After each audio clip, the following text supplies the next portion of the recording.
Sorry, ma'am. I thought you were away by this. I was told to put them on your desk. Yeah. Is the hole clearly marked and lit, sir?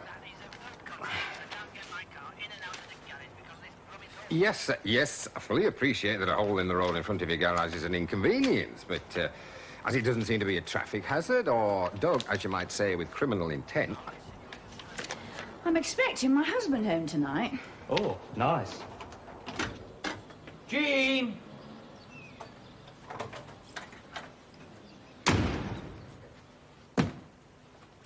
Hello?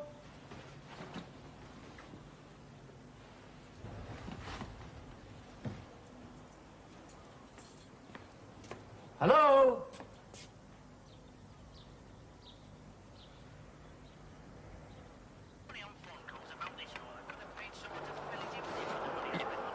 If, as you say, it was county council wagons, then I imagine the council will have proper authorization to dig the hole.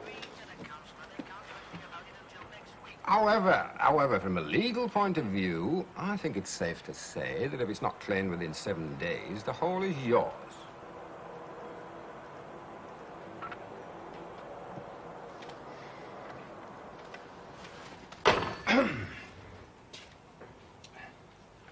George, what's all this? The papers, Mum? Various. Various and abundant. Is this the earliest you can get them to me? I'm sorry, Mum. I asked him to put them on your desk ready for tomorrow. I'm just off myself. Tomorrow there'll be another raft of papers coming in. Tom's due home either late tonight or early tomorrow.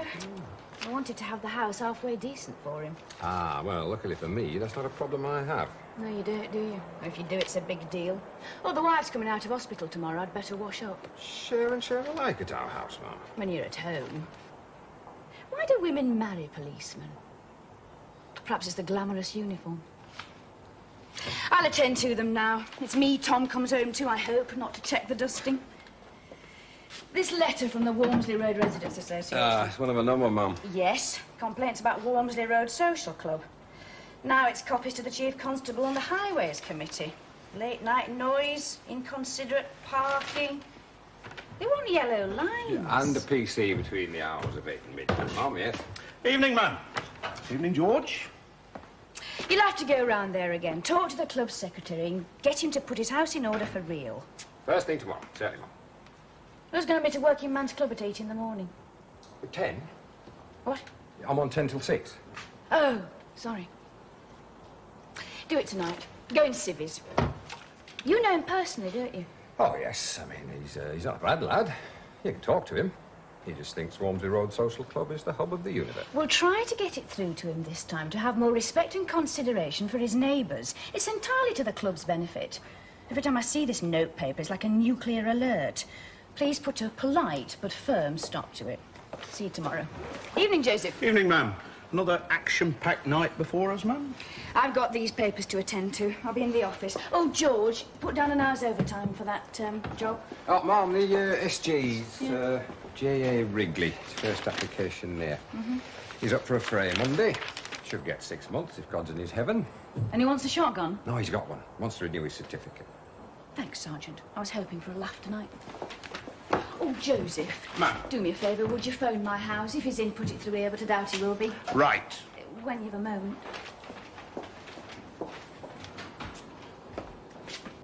Right, son. What's to do? Nothing. Nothing?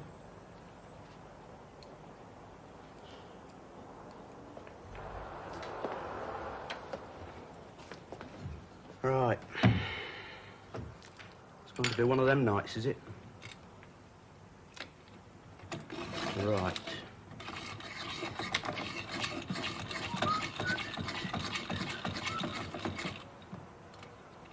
Right. Ah, now, yes. I've got me abusive phone calls now, bethinks me. That'll pass the time on. Right.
That was exciting.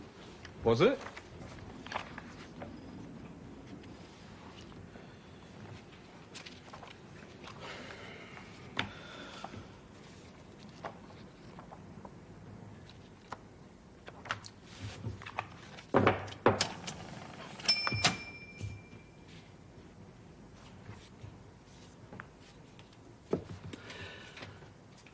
When you do your stint of violent incident, that'll give you tales to tell your grandchildren.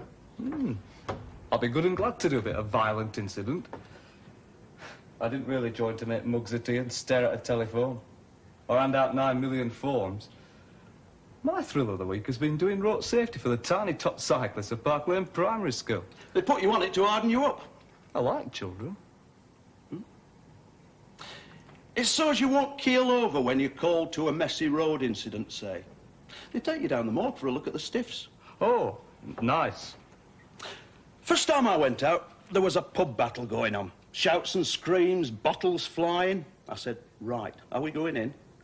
We're waiting for Bruno, says the sergeant. Bruno. I thought maybe one of them 9-foot coppers they have in Liverpool and only bring out when England plays Scotland. And then this shabby little van with wired windows draws up and a handler gets out the biggest, mangiest Alsatian you ever saw. The sergeant shoves open the pub door and the handler booted Bruno straight in. They shut the door and within 60 seconds the pub was totally silent except for a low, menacing growl.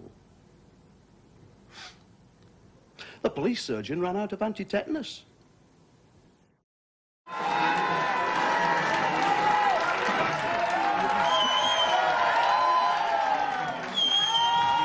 Hello, Tom!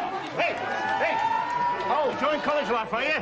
Well, it's really more of a course, actually. All those little student lasses, eh? My word. Well, it's not so bad, Chris. I owe my membership. Oh, it's not worth the bother, Tom. Hey, membership secretary's having the time of his life in there. It wouldn't thank me for dragging him out. Rejoin when you're back here permanently. Hey, coming in? It's a big do tonight. Yeah, sounds big. Hey! I said he sounds big. Oh, no, that's Resident Duo. No, Benny Dukes is coming. Off television. He's hysterical. Oh, no, I think I'm more for a quiet drink, actually. I won't be staying long. It's just Jean's still at work and I've only just got fire home. officer could see that lot jammed in there. He'd have a fit. Yeah. Anyway, I'll enjoy your again. pound. Hey, you should have heard the ructions about him having to pay £1 to come into that old club. I'm never coming in there again, they were saying. Yeah, anyway. And now they're hanging off the rafters. If you want first-class artists, Tom, you have to pay for them. Sure, yeah. Hey, you want to try some? I'll sign you in if you're worried about not being No, it's all right. I'll see you. You want to try it, Tom? It's not my sort of thing.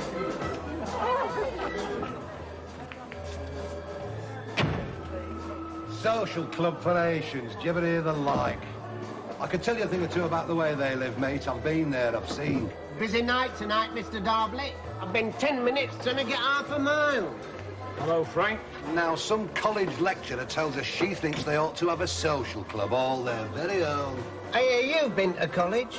Well, it's more of a course, actually. Yeah, it's a gift, his education. Our Eddie went to tech, but he wouldn't stick it. Said the teachers were too toffee-nosed. Finest empire the world's ever seen, mate, and now look what we've come to. She'll have to have the treatment. She's getting the treatment. Supposed to be an educated woman, and the best she can come up with is a social club for Asians. I'd give her a club. Don't you worry about her, Les. We got her number. You sound, you two, sound. It's something when you can do something, Les. You know, action. Right. People have no respect, but I've got respect for myself, I have. I didn't have before, but I do now. Yeah. Take pride in your own people, son. Pint of bitter, please. Bitter. Okay. Cheers. Frank, let me get yours. Oh, Tom. Educated man, are you? Well, I'm working at it. Well, then you can tell them something about the triumphs of the British nation, mate. You should know. India, Africa, America, all under the British heel. Now what have we got? Supplementary benefit. That's it, exactly. 3.25 million unemployed, 1 million immigrant population. Do your sums. And we're the nation that gave the world a language and a culture second to none. British parliamentary system, of course. Parliament is exactly them as is letting them in. Sure. You know best. Cheers. You fancy a game of dummies? Aye. What are we going to play for? Love. That'll be the day. Jack! Jack, could we have the dominoes, please? Some blokes have all the answers. Huh? Your friend's got lovely manners. Oh, he's a gentleman, he's Tom Darvley. Oh, pays for your ale, does he? Okay. Yeah. There we are. 2 bob again. Oh, come on, Frank. I don't want to skin you. Nay, I like to know whether I'm winning or losing. Right, 2 bob it is then. Yeah, you've lost your money. Now, 6 each, isn't it? You divide the ends by 5 or 3, and that gives you your score, right? Odd or even? Even. Even it is your drop. Oh, don't try and kid me, you haven't played before, eh? I've met your sort. 1-2, half-time score. What kind of a bone do you call that? Oh, you're not bothering? Score's 1. Oh, it's a good game, this. For them that's playing it. Hey, do you hear him, Les? Irishman murders a woman, puts her in an acid bath. Lost his arm when he pulled the plug out.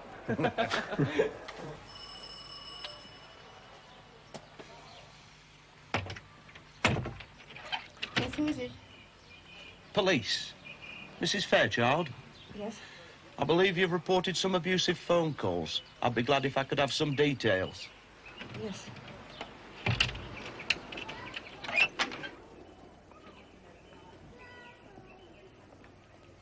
Forgive the melodrama. It's all right, Mrs. Fairchild. I thought one of these things would enhance my sense of security. I was right. Oh. I've got some sherry. Oh, no, really. Thanks all the same. Is this the only phone? Yes. No, it occurred to me that sometimes ill-intentioned callers can get you to the phone so they know where you are. Say they can see you here, through the glass of the door. Or they may wish to force an entry elsewhere while your attention's taken up here. Is there anything in the calls to make you think they have criminal intentions? You reported they were abusive. I taped the last 2 calls. Would you like to take them? Oh, certainly, yes. Oh, yes, those would be very useful. This sort of thing can be very hard to clear up, but if we can get any extra information, it gives us a chance. Is there any particular time they occur? Between 11 and midnight, all of them. Of course, there may be others. I'm not in much during the day. Is there anything in the calls to give you any idea of a reason for them?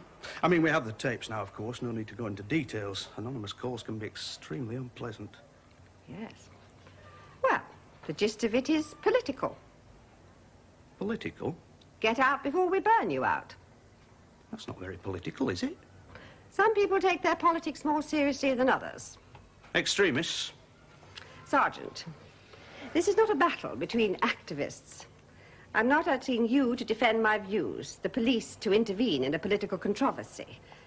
I merely complain that I'm getting abusive telephone calls. Conduct likely to lead to a breach of the peace, do you call it? My peace has been breached. Well, I think we're here to defend everybody's views, though I couldn't be sure. You're right to express views anyway. Oh, doesn't always feel that way. You were going to tell me if you could think of any reason for the calls. The reason is, I think, because I wrote to the paper to say a social club for agents would be a good thing. At least it was the day after my letter was printed I got the first call. The Muslim women in particular find it very difficult to integrate. Some are virtual prisoners of their own language and custom. They hardly leave the house. Now, if we were to encourage them out, provide English classes, support them, perhaps they would learn to enjoy the greater freedom of English society, and we would be enriched by their participation. I'm sorry, I suppose this is terribly relevant to your inquiries. Oh, I don't know. We have Urdu classes. Well, I don't expect you to agree with me. I merely ask you to note that I have been threatened by phone. Can you think of anyone likely to make such calls? No. I hope not to be acquainted with such people. I imagine you have files. I imagine I'm down there somewhere. I tend to go on demonstrations. Anti-apartheid, right to work, that sort of thing. Grim-faced bobbies link arms, tread back on our shins in revenge for taking their Saturdays and Sundays off them. Some are quite glad of the overtime. Oh, we're all at the computer somewhere these days, aren't we? I forgot to look. Just in case MI5 won't make all the details available to us, has your husband taken any of these calls? I'm divorced. I live alone. I work at the Polytechnic, often till late. Could it be anyone you work with? I think I'd recognize most of the voices of my immediate colleagues. Could be a student, a young man's voice, a youth even. I don't imagine I haven't wrapped my brains. It's quite hard to sleep afterwards. I dare say we could arrange to have your calls intercepted. Sure you could. I'm trying to be helpful, Mrs. Fairchild. Sorry. Or I could have an officer sit here at the times you mentioned. Well, you might sit for a long time, as much as a week. Well, I'll make out my report and we'll see how it goes from there. It's what they do next that bugs me, if they get away with this. They? He always says we. Show me 2 ticks, love. You're never off duty, are you? A good policeman is never off duty, my love. Just so long as it is only 2 ticks. We've 10 minutes to get to that restaurant. Like I said. If anybody gets themselves murdered while you're in there, tell them to dial 999. Chip out. I've got 5 dominoes left. I've only played one. How come I've got 5 bones? Well, I had a good hand. Do you want a pint? No, I'm not ready yet. Shall we have another? Half a mile, tar.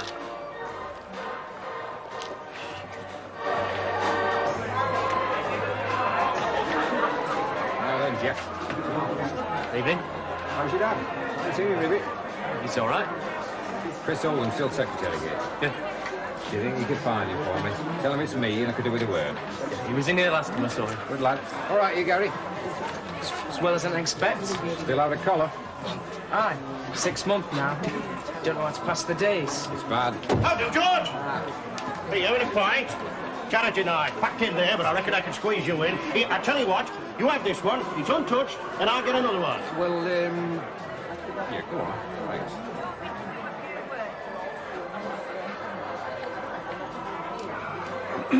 It's about this parking and noise business. Oh, blimey, not that again. Well, you've had the nod and the wink, and this is the nudge. Nudge. Every Saturday, every Sunday, we announce it over the microphone. We can do no more than that. It's Thursday. I'll announce it tonight. It's a family club, this, not a gambling hell or a disco. Chris, I'm as sick of it as you are. I don't think I'm not. There are a lot of other things to do besides come round here hassling you. It's my night off. I'm supposed to be taking the wife out for a meal. Electricity bill come, has it? Look, there have been complaints. A lot of them. One's gone to the chief constable now. They're not for giving up this lot. Neither am I. Why can't they come across here, man to man, and tell us the problem? If it's just that causing the nuisance, we'll put a stop to it. But I'll tell you why they don't. It's because they're the sort of folk who'll sooner pick up a phone. They think they've got new bobbies and a piece of string, George. Well, that's as maybe. But it doesn't solve it. There'll be yellow lines round this club. You know that. If you don't shake yourselves right round it. We'll go out now. Me and you. After I've done the bingo. And we'll take the numbers of any offending vehicles and I'll get them shifted. Will that do? It won't do. No, I didn't think it would. Do you know the names of them that's complaining? I'll go round and I will talk with them. I can't tell you that. They're after closing the club, that's what they're after. There's been a club here for 50-nothing years. Not one making this amount of noise. True, true. I'll turn down the amps, but they won't like it, mind. Hey, Penny Juice is coming, did you know? Who? Penny Juice, off telly. He's hysterical. Oh. Oh, look, Chris, I've told you, right? Get them cars shifted and keep them shifted. And keep the noise down from that machinery of yours and suggest to your members that they leave the premises like the respectable people they are. It's for the club benefit. Not moved in above a 12 month and all they can do is complain. It's what I call the detached house mentality, George. They're different to the rest of us, at least they reckon to be. Do you read my message? Yes, yes. We have a committee meeting on Tuesday. We'll thrash it out then. Perhaps buy that bit of a croft and get it tarmacked over. Thanks for the drink. Enjoyed that, did you? I thought you would. Rory daresn't send us rough air with too valuable tools. Hey, I reckon that's a perfect a pint as you'll get in, Hartley, and the cheapest. Right, I'll get on the mic now for him to shift the coffee before I start the bit. Good night, George. Not to worry, eh?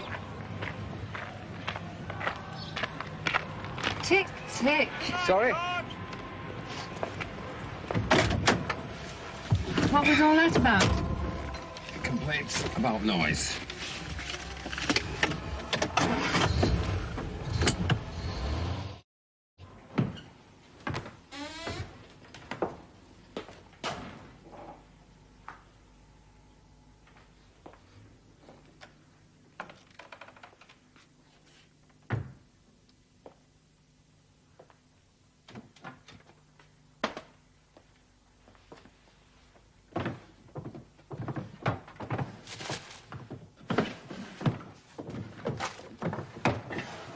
Looking for something, Sarge? Anything while I was away? Nope. Mrs. Fairchild is a fine body of woman. I wonder if she'd like me to help her with some of my problems. Inspector Darbley went home. Asked if I could put in for violent incident. She said no. We didn't talk long. I'll get you the form. Forms.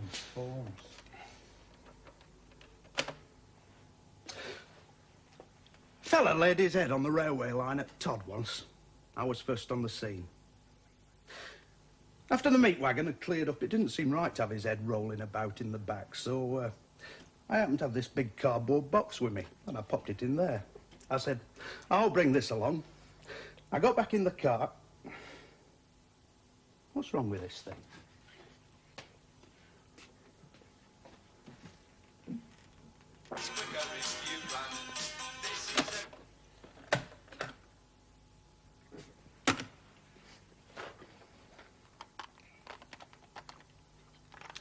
Dated and times.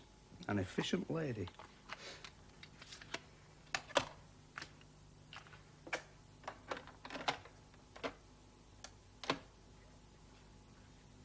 What was I saying? Can't remember. Oh, aye, the head in the box. I thought to myself, it's queer nobody's reported him missing. He was only wearing his slippers and indoor clothes, you see. Just then along comes this milk float. I thought, just the man. Have you noticed anybody not about that you might expect to see? Grey hair, glasses, bit of a moustache. He says, I think I know who you mean, yes. I said, he's topped himself, laid himself on the railway line. Will you come down the morgue and have a look?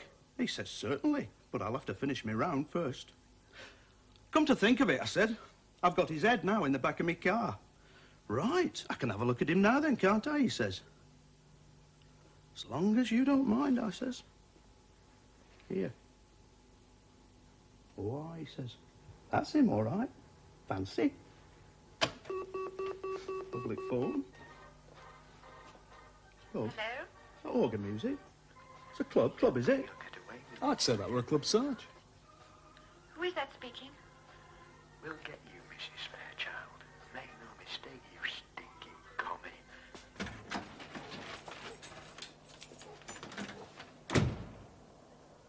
Tom?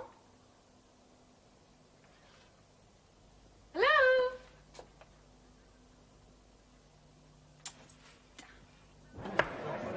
Chip out for 9. Of course, it's not really a game of skill. Only 2 people playing. 16 bones sleeping. Anyway, I better go. Hey, you're not going, are you, Tom? You might win one. Well, it's nearly closing time. There'd be an extension. Will there? Yes, there's always an extension on charity night. Oh. Well, Jean's not expecting me home till late. Well, we'll have another. Right. Now, just go to the comical house. Hey, I'll get him in, shall I? Half a mile.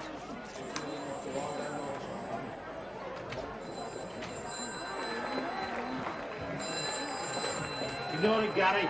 Probably some clown on about parking and all noise. I've announced it over the microphone. I could do no more than that. Get some down here, eh? That's the stuff. We can't get served over that side. I can't get served over that side. Good night for the club, this. We should take a good 300 over the bar, and Thursday's generally a dead night. Well, I didn't know there was an extension. Oh, aye. Hey, Benny Juice is coming, did you know? Cracking comedian. Hysterical. Oh, you've seen him, have you? Mind you, this lad's not bad. He's local. No, the only reason we get Benny is VAT. He hates them. He'll come to us if we don't say any particular time and pay him cash in the hand.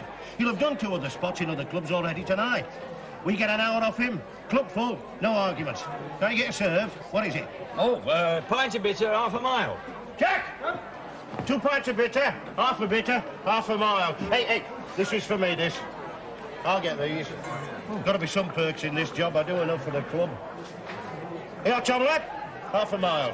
Cheers, sir. Hey, not a word to your missus about this, eh? About what? Quite. Doesn't do to tell them everything. I bet there's a few things about that college of yours you won't be telling your Jean, eh? Here, I'll pint the bitter. It's a course, really. It's not She's a good lass, your Jean. I could fall in love with her. Especially the black stockings. Cheers. Chris got these. Did he, be God?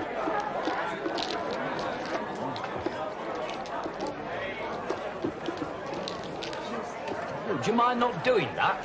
There's still some folk proud of this country, mate, and don't you forget it.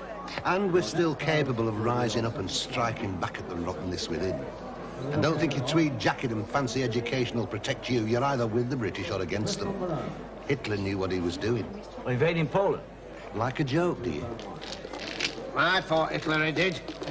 Best time I had in my life. Go again tomorrow. Mind, I lost some good mates. Well, I just came out for a nice, quiet pint. Very nice when everybody wants to talk to me. Did you say I got a kindly face? Yeah, I reckon you have. You're a mug at 5s and 3s. I could see that 6-3 in your hand last game as clear as if you'd shown it, man. Working man's 3.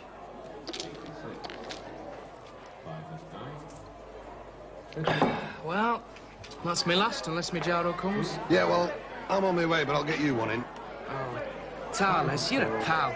I know what it's like to have nothing, mate. I just feel like chucking a brick through somebody's window.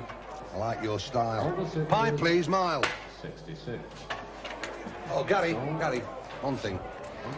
Keep your nose clean. No comebacks, eh? Oh, no. They won't know what's hit 'em. But they'll know they've been hit.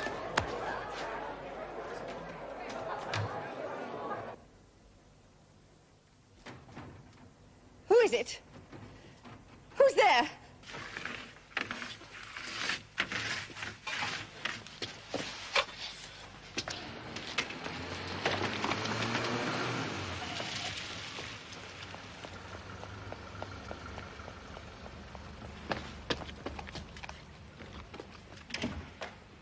That's young Jeff Harriman. What? Midnight jogging with a tin of paint. George, what are we stopping here for? Never had a proper vandal. Not in all my time in the force. I won't be too ticks. I'm not stopping, George. It's midnight. I don't know what you think you can do. You had nearly all that bottle of wine as well. Did I? No, I'm all right, love. I won't be too ticks. Tick-tock. The story of my life.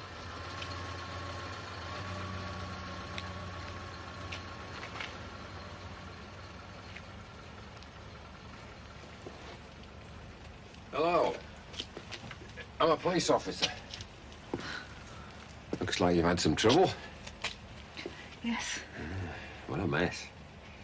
I think I saw the culprit, Mum. Did you see him? Do you recognise him? I don't know many people round here. But I think I'd recognise him again. You don't forget such things. Right. But you'd know if it was a neighbour. If it's the chap I saw, he only lives down the street. No, I don't think I know him. Well, I mean, he must know you well enough to do this. Perhaps it's easier to hate people you don't know. I should think most people around here know. Most people around here. I mean, you don't. No. If I might suggest, that'll come off easier now than later when it's dried. You'll have my witness that I saw it. Oh, Yes, sorry. What I'll do, I better do, is contact the station. Do you think I could use your phone? Do you have a phone? Sorry, yes.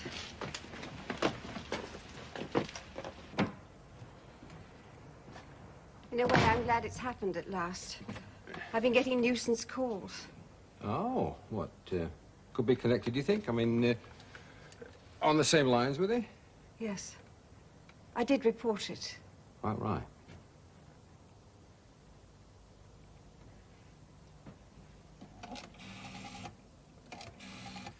Yeah.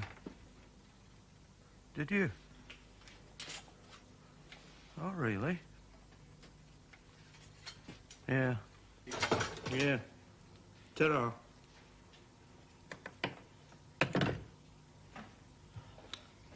Thank God it's nearly over. That was George. He's been enjoying himself.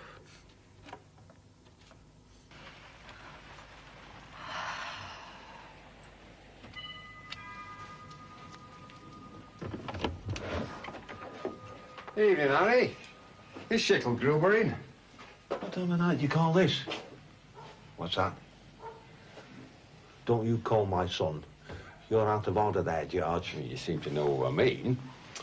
I've got a tin of paint belonging to you with your father in my car here, Jeff. Oh, yes. Tell him to be at the station 8 o'clock tomorrow morning. He can have it back. I'm relying on you to make sure he's there, Harry. He'll do what I tell him to do. What for should he be at the station? To make a statement and sign it. What's he supposed to have done? Ask him.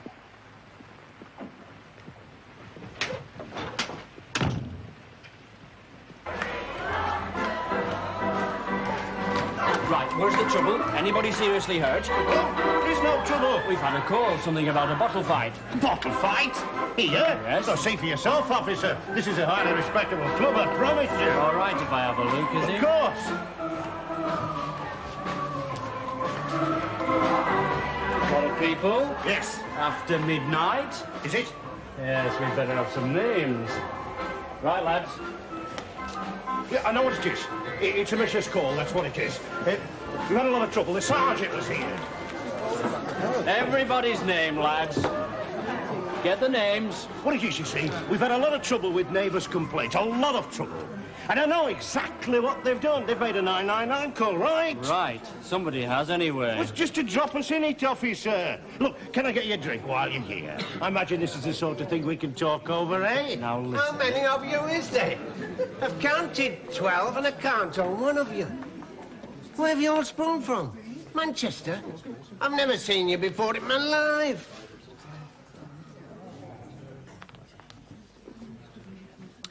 Exhibit A. Are you the secretary? Yes. Right. Now listen to me. Yes, I am. Look, there's no need to make a big issue out of this. It's just a matter of a bit of drinking after hours, and I'll hold up my hand. I shall be wanting the names of everybody here that's drinking, also the names of the trustees and the committee. Quite. So please, could I see a list of the members? Certainly. Hey, Tom, don't you bother your head about this. This gentleman here is a personal friend of mine. He's here as my guest. Is he a member of this club? Well, I was just explaining. He's a social worker. At college at the moment, he's highly respected. He's my personal guest. Social worker? Well, just give your name and address to the constable, sir, and then you'll be able to get off to your work. The list is in the lobby, officer, fully displayed.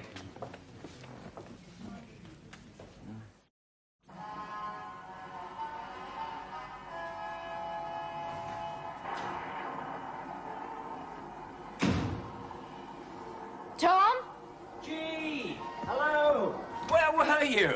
Did you have a nice time? Good to see you. Where were you? It's after midnight. I came in at 10 o'clock. I was getting really worried. Oh, don't ask me. Oh. Have a look at you. That's better. That's infinitely better. I've got you a new jacket. Thought you could do with one. Tweed? Mm-hmm. Do you like tweed? I like tweed. Thank you. Oh, you smell of beer, you drunkard. Are you going to try it on?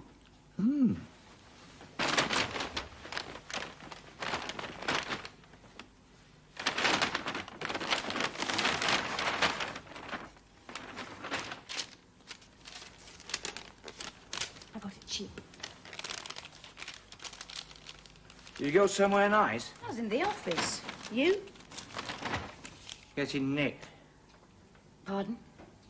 I'm a common criminal. Every day a new aspect of marriage. What did you do? Partaking in alcoholic beverage after the appointed hours of opening.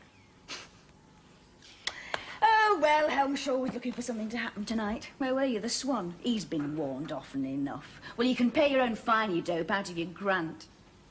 Always good to see you, Tom, and a relief. You were early and I was late, I'm sorry. That tea'll be cold by now. I'll make her some fresh. Well, talk about overkill. Never seen so many coppers since Princess Margaret opened the Arts Centre. Now, the Swan? Who was it? The club. There must have been 12 of them. And an inspector and a sergeant. I've learned to tell the difference. Inspectors are taller, with one exception. Inspector, that's me. 12? We haven't got 12 on nights. No, it wasn't you. I'd have noticed. I never did get to see Benny Juice. He took one look at the men in blue and did the sharpest U-turn in the whole of recorded history. Tom, I don't know what you're talking about. Are you drunk? Well, Benny Juice, as seen on TV. Hysterical. No, I'm not. Not what? Drunk. Look, isn't this the moment where you melt into my arms? Home is the worrier. You were at the club at Walmsley Road, working man's. Yeah? And you had a drink. At midnight. There was supposed to be an extension, but there wasn't. And there was a police raid. Some 12 PCs, a sergeant and an inspector. And my membership had lapsed. I don't care about that, Tom. That's not what I'm on about. Well, I feel vaguely dishonest, and none of it's my fault. I tell you what I care about. I care about and deeply resent a high-handed police action by Central that will make me look helpless and unhelpful to the public. And the only charitable reason I can find is that the Residents' Association have written to the Chief Constable, which I know about. And with that many coppers, they were going to raid somewhere much bigger. Yeah, they must have felt right taters when they swarmed into that tiny place. It's still inexcusable. Jean, I've just spent about 7 hours on some very devious trains to get here. Do you think I could say hello to my wife? Hello. Look, we get on all right, don't we? We're still friends, you and I. Certainly. They skate over the courtesy of informing me of their intentions on the transparent supposition that we can't police our own patch. Damn them. They think we're too soft. Because we know the people in our area. They think we can't control nuisance, parking, late-night noise, etc. Because we're talking to the neighbours. The Chief Constable goes on the television to talk about neighbourhood policing. We give him neighbourhood policing, and Central send round 14 heavies to swarm over every shred of communication with the public we've established. The Walmsley Road Social Club is not the hub of the universe. You don't think this will be the talk of Hartley by now? Oh, Jean, I'd like you to notice that as a house husband, I do my whack. I do my share of the jobs when I'm here. When you get home late or have to be called out suddenly, I'm supportive. What? Oh, yes, you're supportive, Tom, thanks. I've got a cleaner coming in once a week. I'll go back to Dover, then. Look, Tom, you can't just be away for a month and then pick up where we left off. I've adjusted to your absence. I have to adjust to your presence. Pen? Oh, thanks. How did you know I was looking for a pen? Well, you had a notepad in your hand and a distracted look on your face. Hmm? I'm sorry, Tom, I'm really quite a lot cross. And this memo on the subject of who initiates and leads police raids in Hartley will let some of the steam out of my head. My God, you're magnificent when you're angry. We students are noted for our gay ways. Gee, I'd just like you to bear in mind that I level with you because you're my wife and I love you. Not because it's okay and trendy. Tom, we're mates.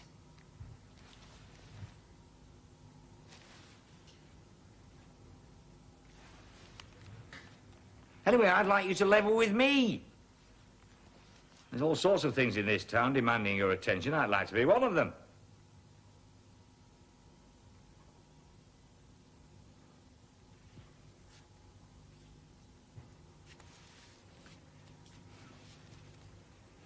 And not only am I going to lead this great party of ours to victory at the next election, but also I'm going to ask the dustman to look me out a new suit. Do you think they might take the sleeves up? Just Oh, look, Tom, it's not funny. Just let me write this memo. There's a love. They've gone a mile too far this time, and I'm going to tell them so. It's one thing about being a woman in this job. She's no promotion to worry about. And I'm going to give that superintendent a chilly draft round his drawers like he hasn't had since he was in his rompers. Esmeralda! I'm Harry Modo. Our cousin's got a bad back, and he has to stay in. Do you think Esmeralda could come out and play? Oh.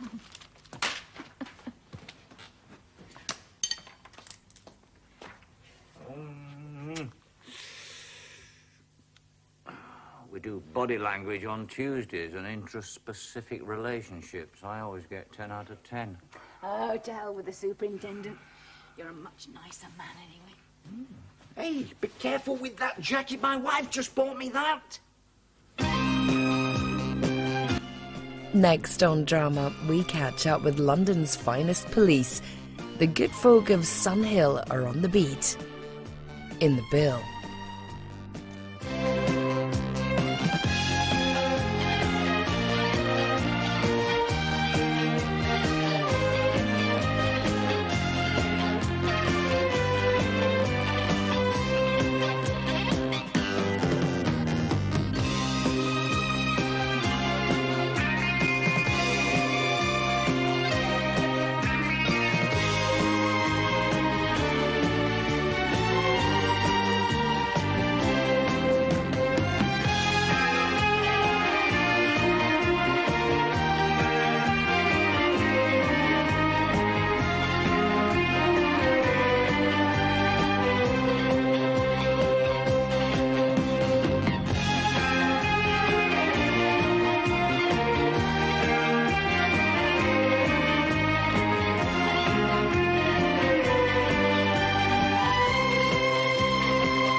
I will not. I said give it to me. And I said, no, I will not. Sims, come here. Can you smell anything? What? A certain substance that gives off a certain aroma. Well?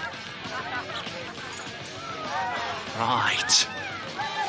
I have reason to believe you're smoking an unlawful substance. Will you please give me that cigarette? Like hell I will. Don't get it.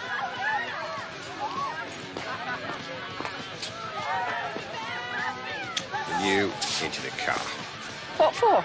I told you, into the car. What's the charge? I'll tell you when you get you to the station. Then you'll have to carry me there. That can be arranged. Got it. Please, Joe, don't make more waves. Take your husband's advice, I would. He isn't my husband. Nobody is. Not surprised. Now, are you coming quietly or kicking and screaming?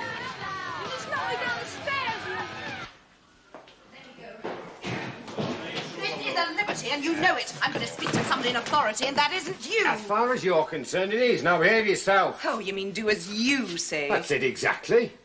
I demand a lawyer. You, sergeant, I demand a lawyer. Are you talking to me? You're a sergeant, aren't you? Yeah. What is it? Possession. Smoking it in my face, would you believe? You deny smoking this? No, I don't. Interview room. This will send for tests. That won't be necessary. It's best Jamaican gold. Well, she wasn't being very helpful. Well, she wasn't. You've just made a serious admission, Miss... Oh, she wouldn't give a name. We'll find out. You want us to? It's Fairbrother. Joe Fairbrother. Fairbrother? That's right. From round here, are you? She's from Hippie Row, Sarge. That party's still raving on. We'll need to go down there again. Hippie Row, otherwise Wellington Street? Yes. Well, it's all nice and straightforward, isn't it, miss? Give this officer full details. We'll get a policewoman to sit in. You'll have to be searched, and then we'll bail you pending further inquiries. Nobody is going to search me. You can see the point, can't you? For all we know, you might have a pound of the stuff on you. And who's going to take my clothes off? You? Who said anything about taking your clothes off? Well, you'll have to, because I'm not. I thought you were being sensible. No. I'm being bloody minded. You're not going anywhere, though. Yes, I am. Now, don't give them... Look, I'm not being stripped by anybody. I think WPC birch whistles in the locker room. Get her, will you? That won't be necessary. Let her finish her refs. She's probably earned them. What's the trouble? Possession. She's refusing to be searched. I see. She has admitted it, Mum. Is this right? Yes, it is. It is an offence, you know that. Well, of course I do. The law's rubbish. The law's the law. Until we get it changed. If you ever do. Look, these men aren't going to push me around. Are you making a complaint that they did? We did. I'll think about it. I'm Inspector Darbley. Come into my office for a moment. Let's have a chat about this. With this lot present? No, with nobody present, just you and me. Shall I get WPC birch whistle, Mum? I'll tell you when to. It's her or me, take your pick. All right, then. Women. They're off a different planet. Ah, the moon. It's not a planet, actually, Sarge. The moon. Don't you want to search me? I will do, yes.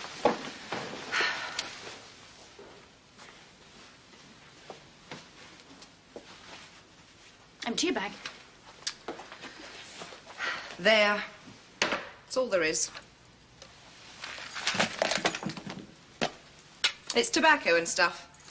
Mostly tobacco. Cooperate, and you can be home in an hour. Home? Who cares about home? One place is as good as another in this world. It is until you haven't a home. You don't want to stay here all night, do you? Oh, it's all one to me. Your fellas were rough. There was no need for it. But when were they ever any different? Right, OK. Yes, sir, what can I do for you? He was with her. Was he? Is she all right? Certainly she's all right. What do you think we do to people in here? But we should be let out, or what? She will if she shapes herself. She won't if she doesn't. Because she's a bit hot-headed, you know. And she don't mean anything by it, like, but she is. Well, we make a speciality of them sort in here. Well, what happens next? I mean, can I do anything? She might get bailed. Oh, look at him. Poor little fella. She'd swallow him up and spit him out again. I thought you were rather attractive, Sarge. Oh, you have to be perverted, Sims. Come on, let's find out who's the water carrier. If it was water, Sarge. Eh? Of course it was water. Wasn't it? What do you do? Do you have a job? I have a shop called Wild Oats in Wellington Street. Oh, the old grocery shop on the corner. Isn't it selling health foods and so on? We sell what we make. Yeah, health foods, all that, and what we paint or sculpt or whatever. Is it a living? Not really. Now, you won't be formally charged until we have a positive analysis from forensic. In the meantime... I'm not asking for bail. Are you serious? Yes, I am. Somebody has to make a stand. Over this? You've admitted... That's the point. Your sergeant only arrested me because he lost his dignity and I was nearest. I can't recommend ourselves. They're a bit chilly this time of year. Think again. No. I'll say my say in court. That's your privilege.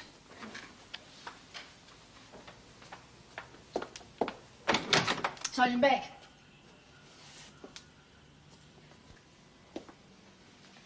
Last chance.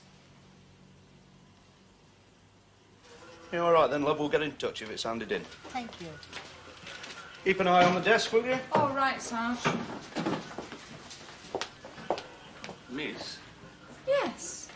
Is bail much money? Depends what for. What was it for? Well, possession, you know. Oh, that. £50, maybe, if it comes to that.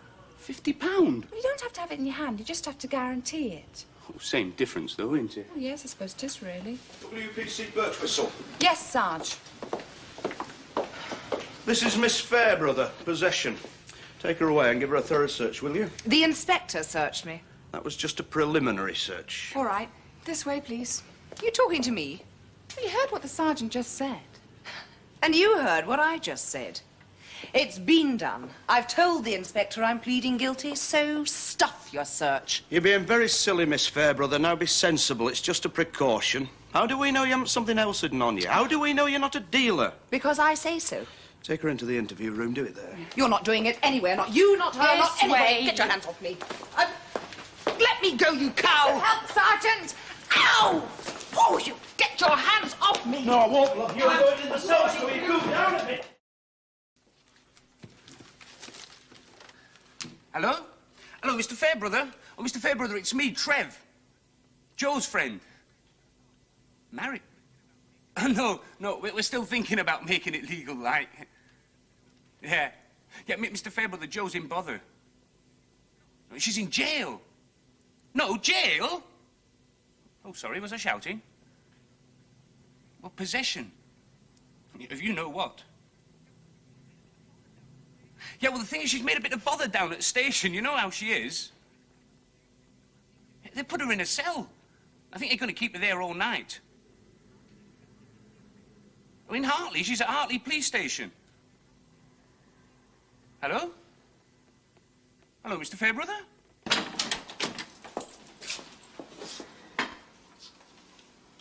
You've been very stupid. Go to hell. I'm not having anybody push me around. My policewoman's going to have a black eye. Shame. There could be charges brought. What? It was an accident. She grabbed me and I pulled away. It was an accident, I tell you.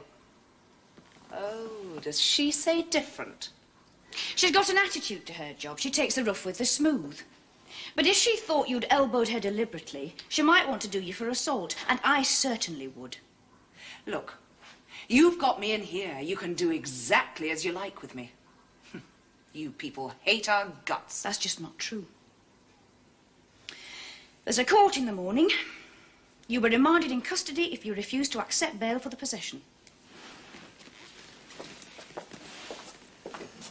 And what about the other? The so-called assault, then? We'll see, shall we? How is it? Oh, it's going to get worse before it gets better. She's stronger than she looks, that one. I'd have got her in there on my own. Her feet wouldn't have touched. If I have any say, she'll go down for this.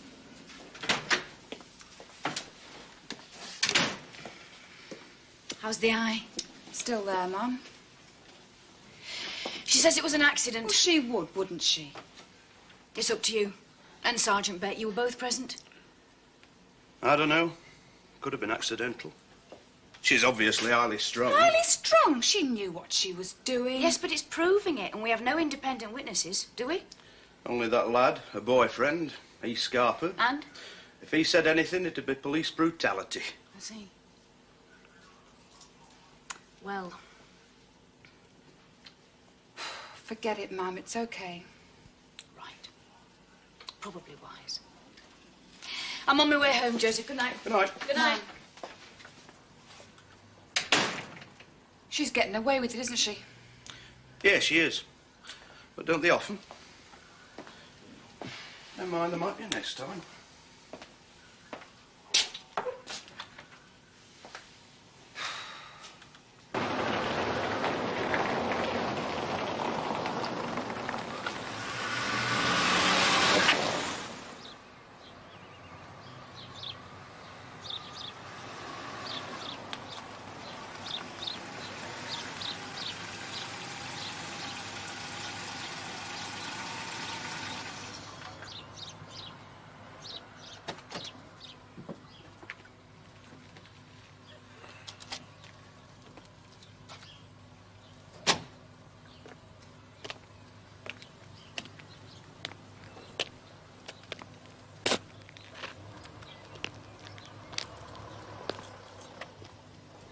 suffering, Mary.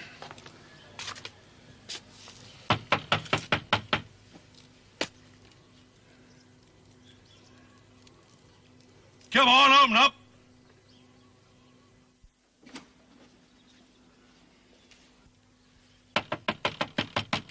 Come on. Oh, was it you, Mr. Fairbrother? Who the hell do you think it is? Well, come on in, then. What time is it? I never expected you up here. Yeah. Don't you people believe your watches? It's 5:30. I've driven all night. Is this load of absolute rubbish ours yours? Yeah, it is. These houses were dirt cheap, see? That's what Joe said. Don't know why she picked on Hartley, though. Put your clothes on and tell me exactly what happened while you're about it. Well, come on, get on with it. We've got to get her out of that place. Crimea Street, isn't it? Say, do you know Hartley, Mr. Fairbrother? Know it. I invented it.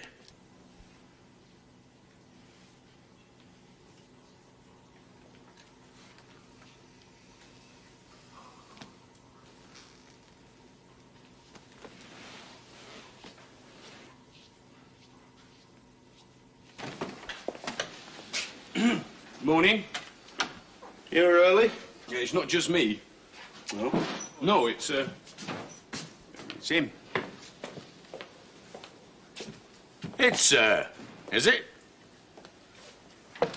I just had a thought it might be you when she gave her name. Sergeant now? 14 years. Ah, congratulations. Is it that long? It's longer. You've been gone from Hartley what? Oh, must be 20 years. And never come back once, eh? Well, you know the old saying, you can't go home again? But you have, haven't you? It used to be Charlie Fairbrother. What happened to Charlie? Chaz looks better in print. Shorter, more snappy-like. Yes, well, what a mess. If this lad here hadn't rung me, I'd never have known. What's got into kids these days? No idea. Stop wondering about it. I don't blame you. Any kids yourself? Not in bother. No. Right, not in bother. What's the good of doing well? Well, I mean, having a bit of luck. Oh, come on, don't be so modest. Column twice a week in the paper, on the telly a lot. Can't be bad. Oh, Luke's good, Jack, I've met, Joseph. but... Joseph, of course, yes, Joseph. What am I on about? Sorry, the old memory box isn't what it used to be. I didn't like your piece about the riots. Gotta call them as I see them, Joseph. That's what they pay me for. Gotta defend the rights of the ordinary working man. Nobody else seems anxious to. Old Joe Becker, still here. I can't believe it. Remember when I used to do the sports page on the Gazette? Remember when I used to do my football reports? You never knew how to back the game. No, you're right, I didn't. But it got me out, did that page. Got me into Fleet Street. Well, the rest's history, isn't it? You don't like us much in your column, do you? You're not paid to be liked, Joseph. You're paid to be respected. I don't know. Who likes a policeman? Hey, Trip? But I respect you fellas. Show me where I've said I didn't. I'm on the side of the working man, Joseph. I'm against privilege. Dead against it. Always have been, dead against it. You'll be wanting to bail her out. Oh, yes, of course I do, Joseph. Can you do that for me? Can you arrange it for me? No. Eh? I'm going home for my breakfast. But I'm sure that this young WPC can tell you where to go, can't you, love? Oh, of course, Sergeant Beck. Well, thanks a lot, Joseph. I owe you one, as we used to say. Hey, don't tell me anything, Charlie. She'll be up before the beak. Make sure that she's there, for her sake. There you are, Trev. The good old North country manner. No fancy stuff, no mucking about. Right from the shoulder. I'd nearly forgotten what it was like. Bloody awful. Oh, I'm sure you heard all that, love. I'm here about my daughter, Jo Fairbrother. Hey, that's a nasty eye you've got there. You'll have to look after that. You're out now, whether you like it or not. I don't want you up here. Why can't you leave me alone? Just get in that car. Go on, and let me handle things. Trev, are you in possession of a valid driving licence? Oh, yeah. Well, that is not exactly valid, right? Oh, never mind. Look, take the keys and get her home before she runs back in there and changes her mind again. OK. Cheers, Mr. Fairbrother. You know all of it, don't you? All of it. Most of it, love, most of it. Well, what are you waiting for? Right. What are you waiting behind for, Mr. Fairbrother? I got to talk to that old bag of an inspector, don't I? Hey, you watch it. This car's worth a few bob.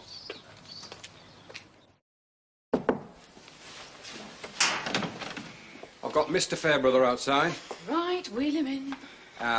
You do know who he is? No, should I?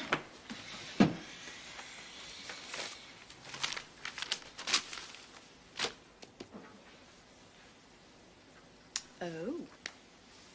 That Mr. Fairbrother. Seems he comes from Hartley. I never knew that. Or me. Right, George. Bring him in. Right.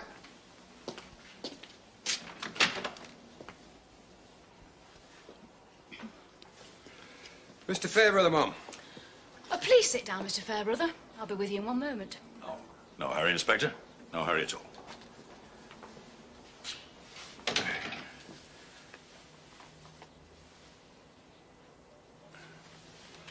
Oh, all right if I smoke.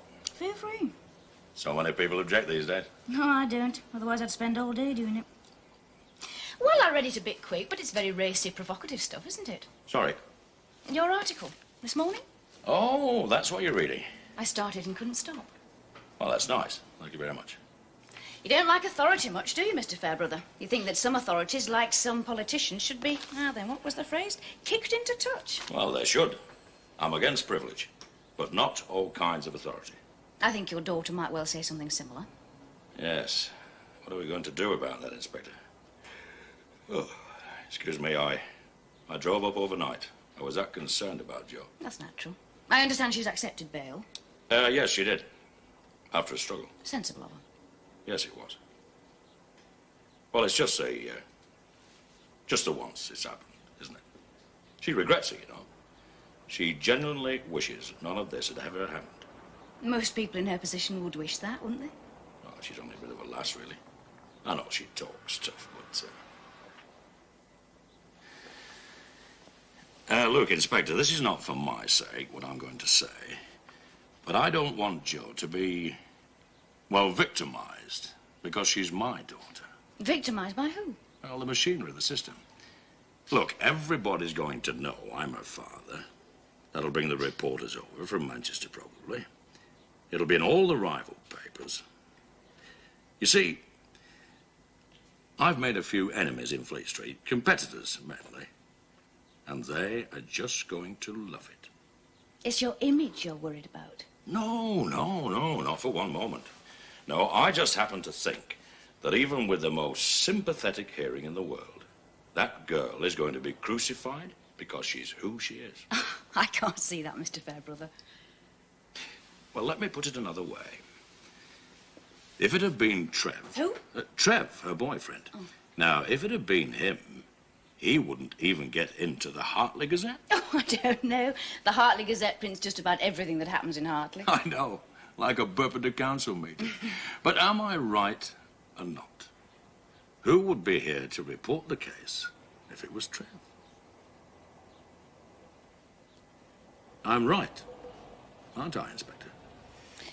Perhaps, but I don't see what I can do about it. It is nothing to do with anything that you're famous. But it is. Can't you see that? Well, even if it is, and even if it is unfair, which it probably is, I can't see what I can do about it. Except crucify her, crucify me. Look, she's only up for possession, not for dealing or anything like that. If she pleads guilty and says nothing, it could all go by without a fuss. So you won't do anything about it? The word is can't, Mr. Fairbrother, as you well know. Look, if I can keep the Gazette out of it, can I have your word that nobody in the station tips off any of the nationals? No, you can't, because I couldn't guarantee it. Anybody, a clerk, a court official, a cleaner, anybody might do it. On the other hand, they might not. Well, thanks anyway.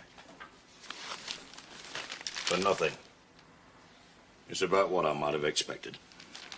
From an old bag. Sorry. Good morning, Mr. Fairbrother.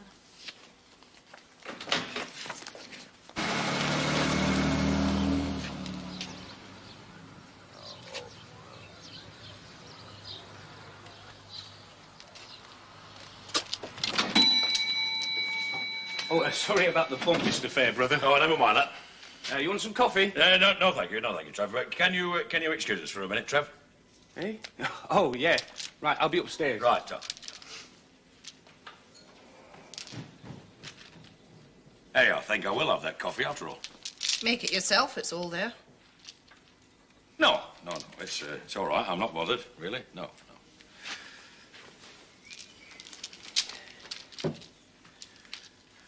Look, Joe. I'm sorry I upset you this morning, love. We had to get you out of that place. I was all right. No, you weren't. I know you. You made a gesture.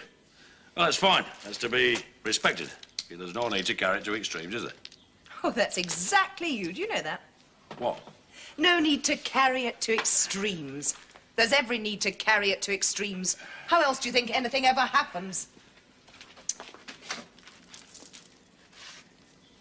You know, Joe, you've had a rotten time since... Since you left us. Look, your mother and me, it was over. Not for her. It wasn't over for her. Oh, she's gone. No use talking, it doesn't help. Yes, she's gone. It wasn't my fault, any road. Wasn't it? But you can't blame me for that, love. She died in a car crash. I can blame you for anything I like.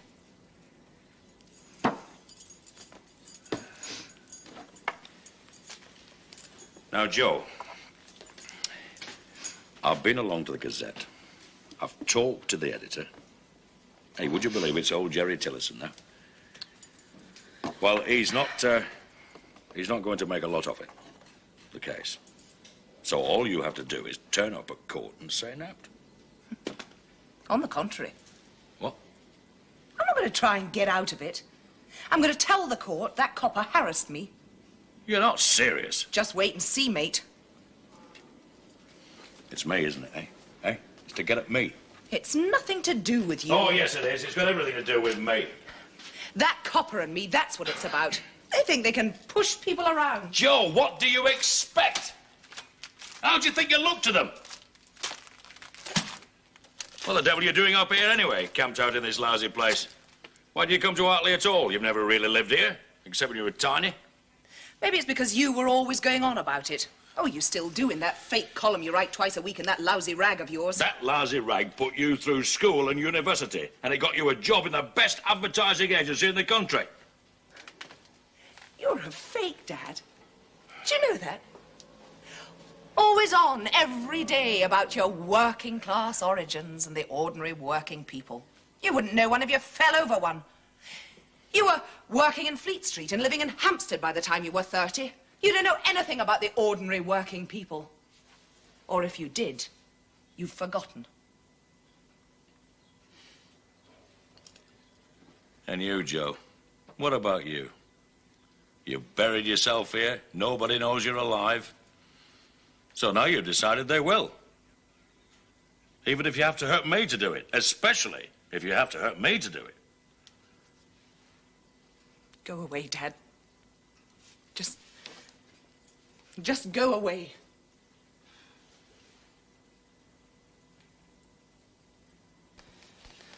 Now, Inspector Darby, that file in front of you contains a list of 2,400 names. All of them local residents. All of them people who do not wish this festival to take place. Remembering, as they do, the experiences of the last 3 years and all the dirt and filth these people bring with them, the damage to property, the general nuisance they make of themselves. It is only the weekend, you know, Mrs. Blakey, and they aren't breaking any law. There is such a thing as a public nuisance. And as far as the Hartley Residents Association is concerned, these people cause one. We will police them as we always have done, Mrs. Blakey. What more can we do? Now, look, these festivals have only taken place since those layabouts came to live in Wellington Street. And what do they live on? Social Security, most of them. Well, it's all right for most of the year, but at this time, it's always the same. And what we want you to do is to ban the festivals once and for all. Oh, we can't do that, Mrs. Blakey. They just go somewhere else. That is exactly and precisely what we want them to do. Yes, I know, but our police authority would still have to handle them. At least here, we know what to expect. That is very nice and convenient for you, I must say. But it is not nice and convenient for us. Well, if you won't do anything, I think this year we shall just take matters into our own hands. I wouldn't advise that, Mrs. Oh, no, Blakey. you wouldn't advise anything. You'd like us all to do exactly as you say. To lie awake for 3 nights in a row listening to that unholy racket they call music. Well, thank you for your time. And don't say my committee didn't warn you. Thank you.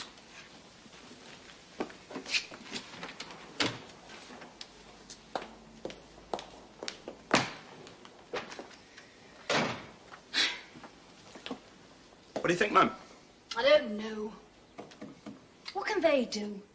I don't know. There's a lot of fielding in the town. We could put 1 or 2 extra patrol cars around the Hippie Row area from now till the weekend, sort of a show of force kind of thing. Oh, I don't like that kind of policing. But I think we're going to have to. Right. Mrs. Blakey has something, you know. This festival does upset the town. Incomers are always unpopular, Joseph, whether it's their accent, their religion, the colour of their skin, or the way they dress. 100 years ago, the Irish came to this valley to work in the mills. Nobody wanted them here except the mill owners. There was all sorts of bad feeling and riots. And now what? 100 years later, every 3rd person in this valley has an Irish name and speaks with a Lancashire accent. I'm not disputing it. The trouble with these people in Hippie Row is that they're here now. And while I don't think there'll be any riots, I think the bad feeling's there already.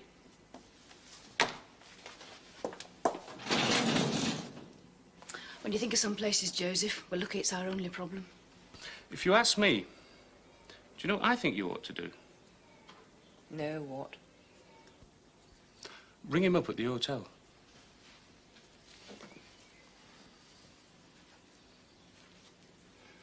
Tell him you'll plead guilty to possession. Pay a fine. Then pack up here and go back and live in London. Get yourself a job. Yeah, it's all right for me, all this laying about on social. But it's not you. You're faking it as much as he is.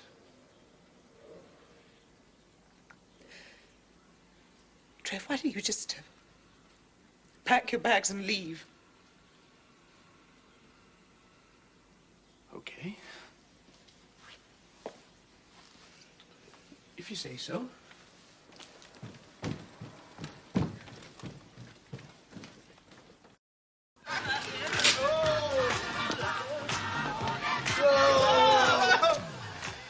Three parties already tonight and it's only Thursday. What'd it be like by Saturday?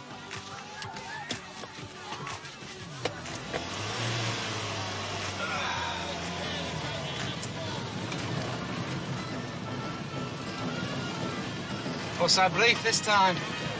Let them know we're on the ground so we don't have too many problems. I think we got one already. Where? There. No.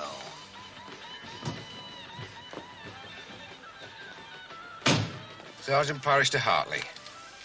This is Hartley. Yes, George? We have a problem. Oh, it's you again. Let me in, we have to talk. There's nothing to talk about. Oh, yes, there is. Joe, I've been in the newspaper business all my life. And if you go to that court and talk about police harassment, it won't only be in the local papers, it'll be all over the nationals as well. Well, that's exactly where I want it to be.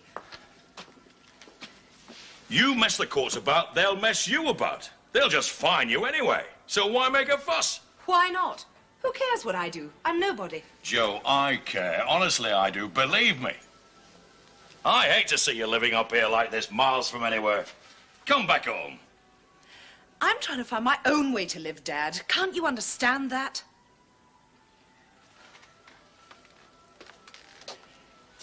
Joe, I'll tell you what you're trying to find. Happiness. Like the rest of us, no big deal. Yes, and it's gone, if I ever had it. I'm not with you. What do you mean by that? It's gone. Dad, I used to worship you when I was a little girl. Well, you still are. To me. Don't do that. Well, what did I do? Just don't do it, that's all. I'm sorry.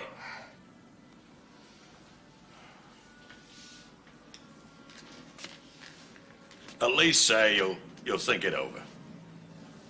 That's it, isn't it?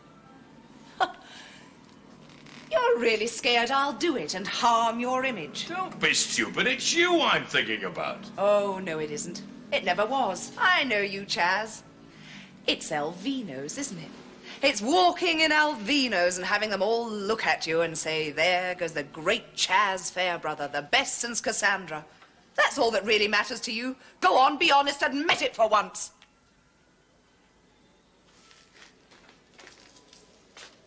Joe, I'll tell you something. You're fed up with this place. Come back home.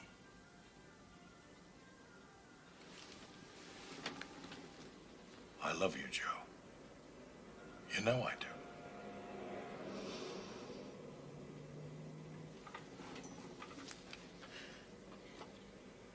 And where have you been for the last 5 years? Hi. The door was open, so I, Did I interrupt something? No. No, hi, Gary. Nice to see you. This is my father. He's just leaving. Hi.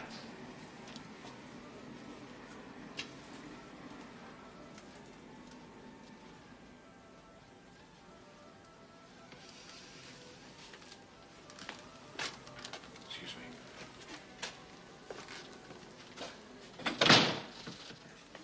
Trevor about? Trev's gone. Oh, that right. Listen, there's a good party at 29. Tonight? Just come from it. It's beginning to roll. What do you say? Sure. Why not?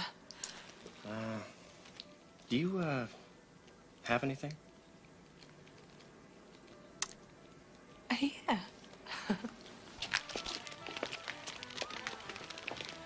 Mrs. Blakey, you really can't block the road like this for the rest of the evening. We get a fair bit of traffic through here once the pub's closed. Now, come on, be sensible. Move off the crossing. I've told you we'll do all we can. Now, look, we have cooperated. We've let several cars go by. But the next one shall stop. And we shall stop everyone for the next hour. We'll just have to route them the other way round. That is our protest. 1 hour.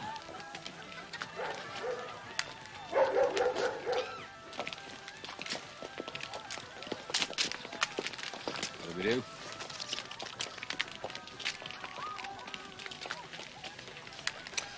What she says. It's best to avoid confrontation if we can. Oh, well, here's the first one. What is it now? You'll have to go around Wortley Street. It's blocked here. Why, what's going on? Never mind what's going on. Do as I say. Look, I asked a civil question. Joe, don't get heavy. Let's move it, huh? This copper and I know each other, don't Yes, we? we know each other. Let's go. Just a minute. What's that you're smoking? Oh, no. Here, try it. Same as last time. Is that Yes, it is. And this time, I sold him some. Oh, jeez. You're a real space cadet, you know that? Are you admitting to that? Why not? It's a rubbish law. Right, Gary? You admit this tobacco contains cannabis? Yes, I've told you I do. And you say you sold some to, what was his name? Gary Woods, so he says. To Gary Woods. That's right. How much did you charge him for it? Does it matter? Yes, it does. All right. £1. For all that, the whole tin? That's right. It's a fraction of the street price. So what? Who's counting? How well do you know Gary Woods? I know him. Your friend, was it, Trev. Trev? Where's he? He split. Did you have a row? He split, that's all. And Gary came around. And Gary came around. Did anyone else come around? Like who? Well, like your father, for instance. Where does he come into it? Did he come around? He might have done. What of it? Did he ask you to plead guilty at the magistrate's court to the possession charge? You seem to know it all, don't you? No, but I think I can guess. So go on, guess. What difference does it make? None at all, I'm afraid. Since Gary Woods has confirmed that he did buy this off you, right, Sergeant Parrish? That's correct. All he's admitting is possession. Is there anything more you'd like to say? No. I'll say my say in court. And I'll say how people like you chase people like me around and nobody cares. Nobody. You know that isn't true. But it isn't as if you wanted us to care, is it? Us or the public? Because you don't really care about us, do you? Not really. Go to hell. All right, read it through, and if it's what you said, sign it. It's okay. Read it. It's okay, I said.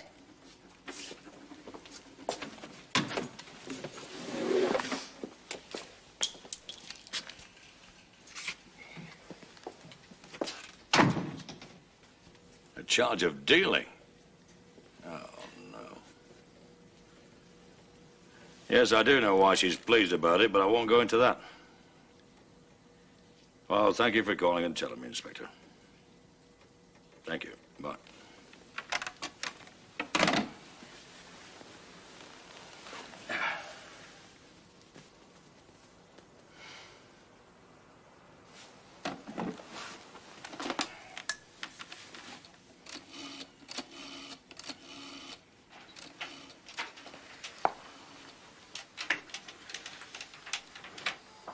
Hello, switchboard. Copper takers, please. Yeah, Chas Fairbrother here. Come in. Oh, hello, Bob. Market for features editor. Usual heading. Byline, Chas Fairbrother. Like every father, I love my daughter, Para. But there comes a time when even a father has to say my daughter has done wrong and she must face the music, Para. You never think it's going to happen to you, stop. But it's happened to me, stop. My beloved daughter, Jo, comes up in court soon, stop. The offense isn't too serious. And in 10 years' time, it might not even be an offense at all, stop. But there she will be facing the full might and panoply of the law, stop. One little girl who, for me, will always wear pigtails. I'll be there, holding her hand, but I won't be asking for her to be made a special case. Para.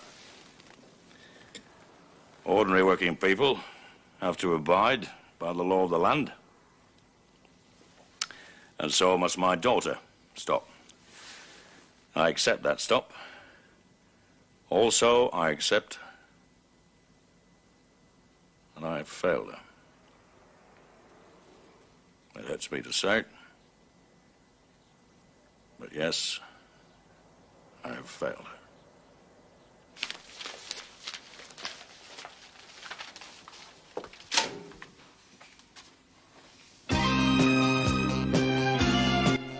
Next on Drama, we catch up with London's finest police. The good folk of Sun Hill are on the beat. In the Bill.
How do, Fred?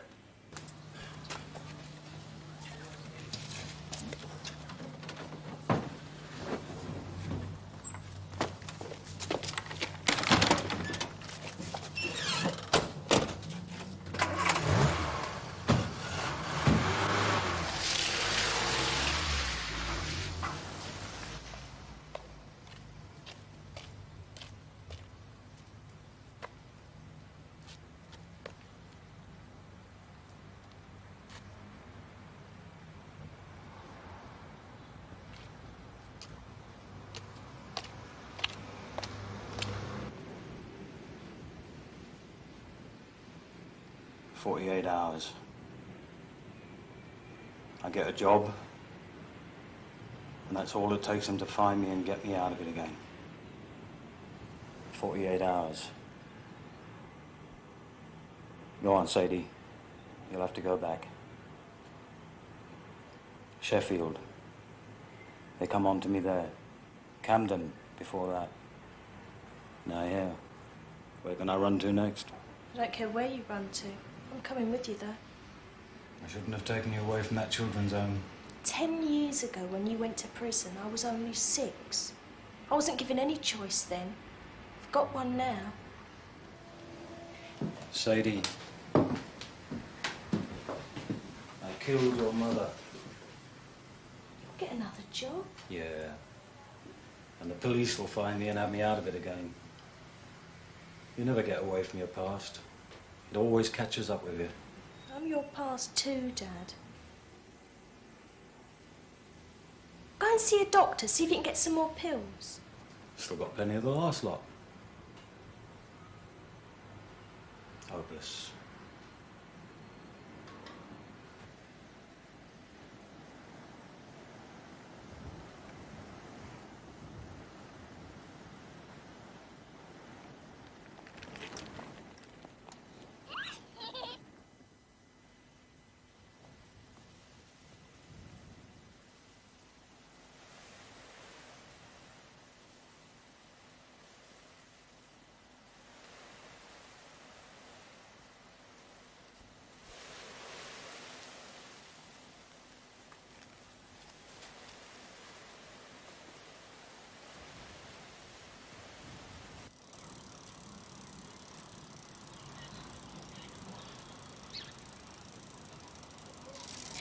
Can you come with me, please?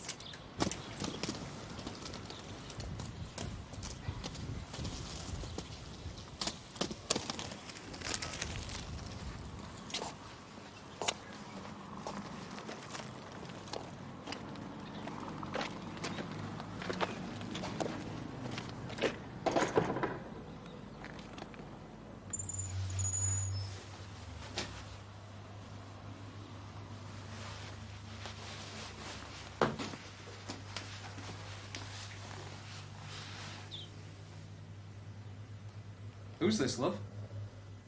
When did you find it?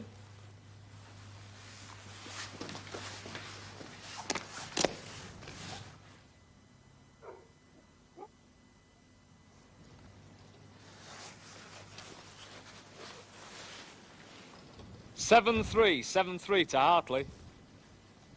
Hartley to 7373, over. No idea who he is. No, ma'am. There's no identification of any kind on him. Hospital say if anyone inquires about him, they'll let us know. And he's in a coma. He still was when I phoned half an hour ago, ma'am. What are his chances? Do they know? Not good. He's poisoned himself, they think. But until they've analysed his stomach contents, they can't definitely say, there being no bottle or anything. He did well. All the right things. Thank you, ma'am. And you've no idea at all who this girl on roller skates was? Well, she disappeared completely. I inquired around some of the nearby flats, but no one could help. Well, there's not much more we can do then now, except wait, see how he goes on, and if anyone comes forward. Don't have much choice, do we? So, leave it. Now then. The storeroom at the back of the co-op. Someone walked in there in broad daylight and snatched a tumble dryer, a music centre and a television set. Now then, there must have been more than one of them to have snatched that lot, and they must have had some form of transport. I don't like cheeky thieves. Go and make some inquiries at the houses at the back of the co-op, see if anyone saw anything. That's what they must mean by daylight robbery, ma. Yes. And what was the name, sir? No, I meant the dog's name, Mr. Wilkinson. Beg your pardon? The dog's name's Wilkinson. Yeah, I see. Can I have your name then, sir? Mr. Rover? Yes, well, if we hear anything, we'll let you know, sir. Yes, thank you. Goodbye, Mr. Rover. I don't know, there are some funny people about, aren't there? I knew a man called Willow once who had a cat. He called it Pussy Willow. When he'd had kittens, he called them catkins. Ah, this week's blue-eyed boy. What'd she give you? Recommendation for the Queen's Medal? No, just a long moan about the co-op. You any good on pigs? Pink ones with 4 legs? Yeah. No. How about old ladies? Pink ones with 2 legs? Hopeless. Just the lad who's needed. Someone young, keen and eager to learn. Mrs. Mackay, September Cottage, Moor Top. She's lost 3 pigs from her back garden and thinks they've been abducted. She says she wants somebody to deal with it who's fond of animals. Sarge, I hate pigs and I couldn't conceal it. I'd probably upset her. Do your best. She's a big noise with the local Liberals. Hartley Police. Yeah, just a minute, sir. I'll see if she's in. What name shall I say? There's a gentleman on the phone wants to speak to you, Mum. Mr. Marshall. I don't know. He didn't say. Yes, Mum. Hold on. I'm putting you through. Drop in when you pass in, there's a good lad. Show an old lady we care. I'm never passing more tops, Sarge. You are, son. Quite soon. Sorry, who? Peter Marshall? Well, I'll go to the foot of our stairs. Whatever are you doing in Hartley? Good Lord. However many years is it, eh? We better not count up, had we? How are you? Oh, fine, fine. Terrific, really great. Are you? Good, good. Well, how's life? What are you doing? Lunch? Oh, I'd love to. I'd love to, but today's the one day I can't manage, Peter. I'm sorry. What a shame. No, honestly, really, I can't. Yes, I do mean it. You haven't changed one bit, have you? No, Peter, no.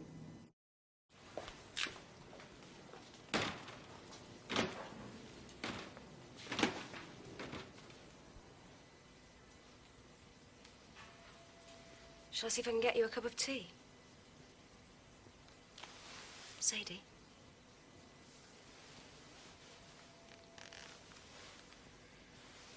Sadie, I'm sorry, love, I've got to go.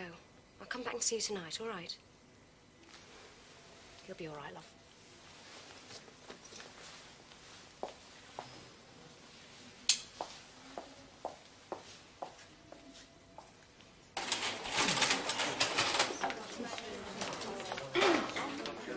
Now then.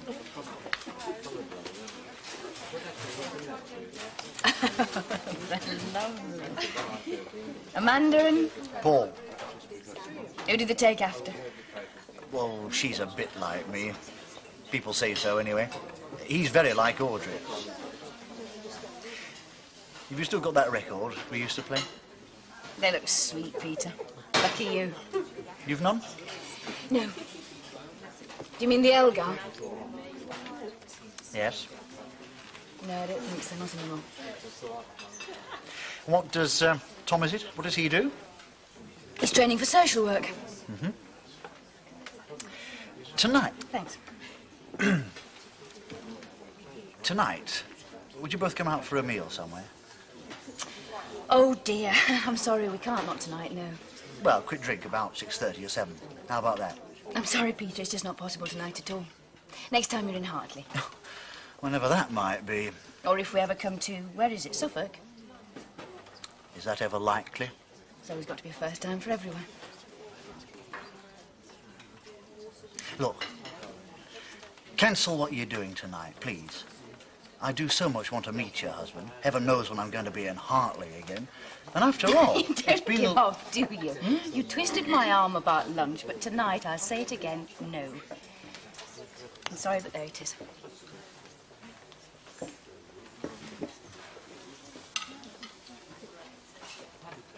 It's great to see you again, Jean. It's great to see you too, Peter. You know, I often wonder... Oh, my God, is that a time? Listen, I've got to go. Please, Dad, try. Excuse me, miss. What do you want? It was me who found him and sent for the ambulance, miss. Thought I'd pop in and see how he was. Sister said he was no worse. Are you a relative, miss? Any information you could give us, miss? His name or anything, if you wouldn't mind. Look, just go away and leave us alone. Mm-hmm. No, I'm afraid I don't, sir.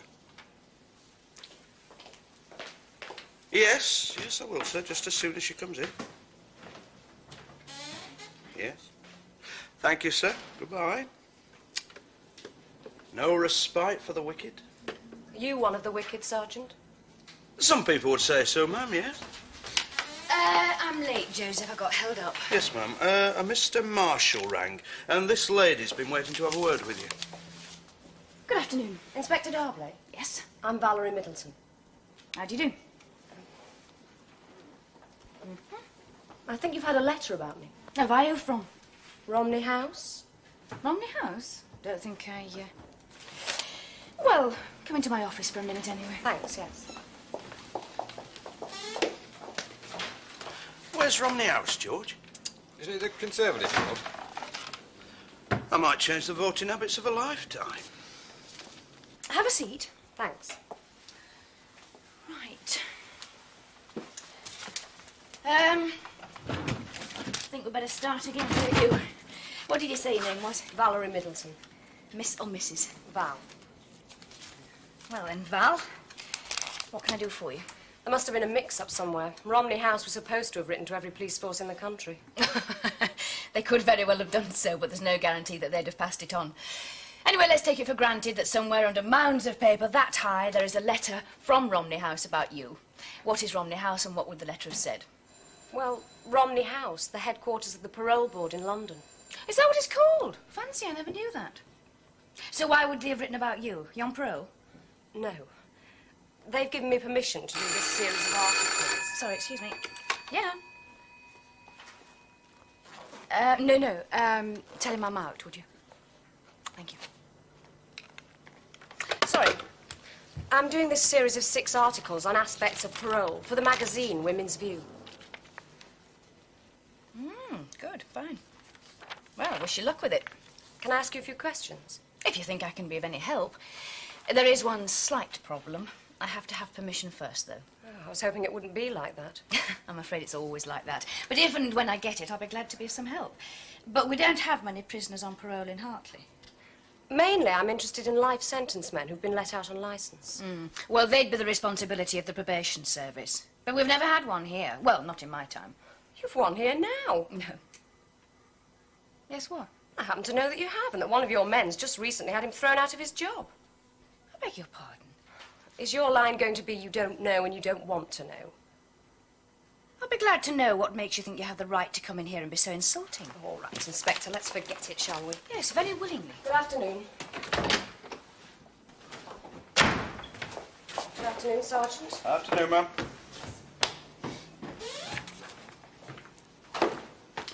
Who was that then? Who was what? That naked woman riding on an elephant who's just gone out. Oh, that'd be Sergeant Parrish's mother-in-law. She often pops in for a cup of tea when she's in town shopping. It's you who's always telling me to keep my eyes open, Sarge. Yeah. Eyes open, mouth shut. How do you get on, then? More top, Mrs. Mackay's pigs. Haven't been yet. There's something else I thought I'd better come back and tell the lady of the manor about. Is she in? This young man craves a private audience, George. Give the boss a ring, would you? Oh, no. PC Helshaw wonders if you could spare a moment, Mark. Thank you. Yes, lad. You, Sergeant, are a fool.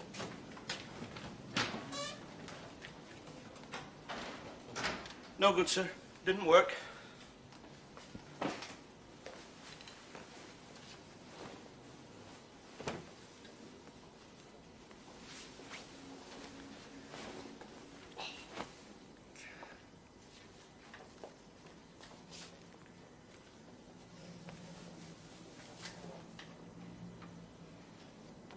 Yes. Didn't work, did it? No. Whose idea was it? Oh, well, we'll have to give it a bit more thought, won't we, sir? George?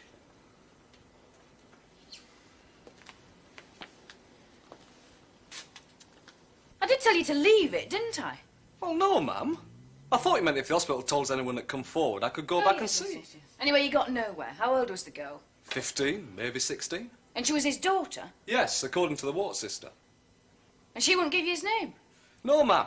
She said that was up to the girl. She didn't hand out any information about patients without their or their relatives' permission. Quite a day for people being rude to people, isn't it? What is it, do you think? The weather? Ma'am? Never mind. What progress about the co-op? Well, an old lady in one of the houses nearby thinks she saw two men in overalls and a red car. But she doesn't know what make of car, and she was too far away to say anything at all about the two men. Is that it? That the lot? Oh, great.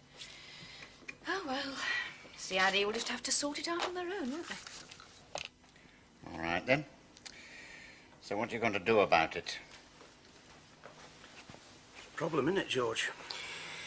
It is, Joseph, yes. Quite a problem. It's quite a big problem. Yeah, it's a very big problem. And sometimes you know straight off, don't you? Just what to do. It comes to you in a flash. And then others. Others?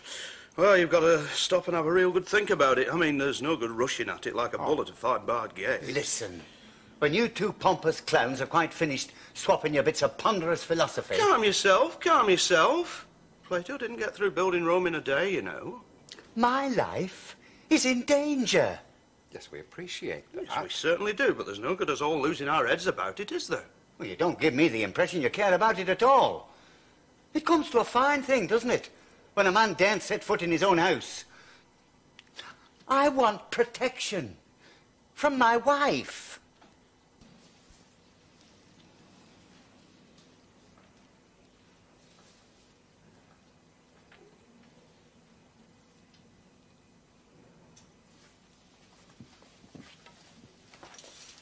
Nurse, can you come here a minute, please?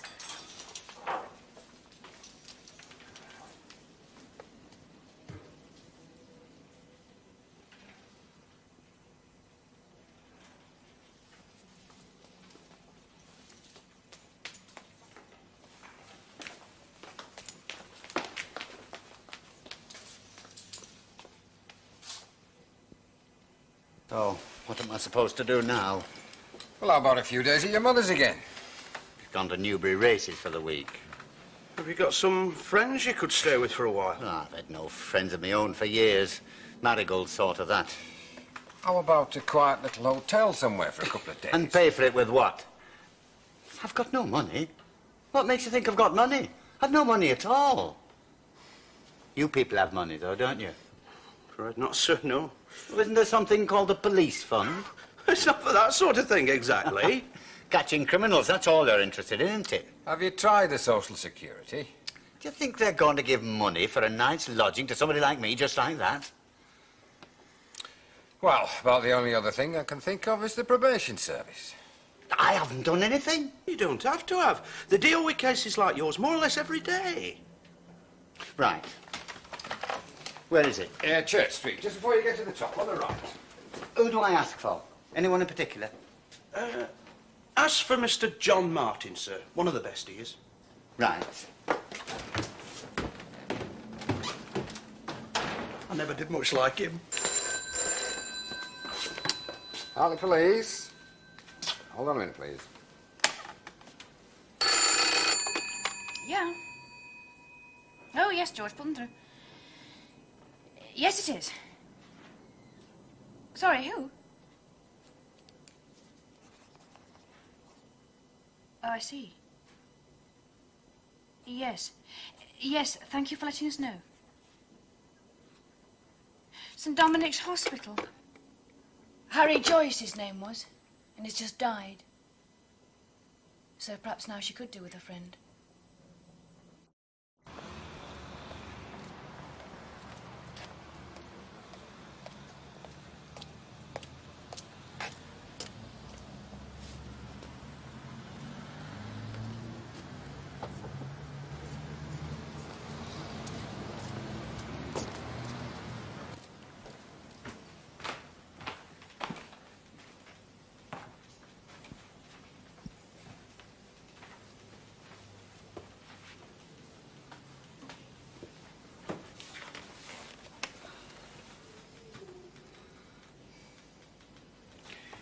Excuse me, how do we get service around here?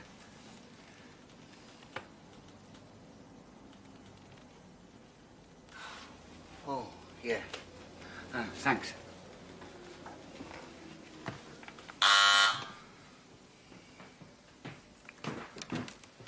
Yes? Sorry, can I see someone, please? Name? Thurgood. Leonard Thurgood. Have you got an appointment? Oh, no. I'll see if someone can see you, eh? Sit down, love.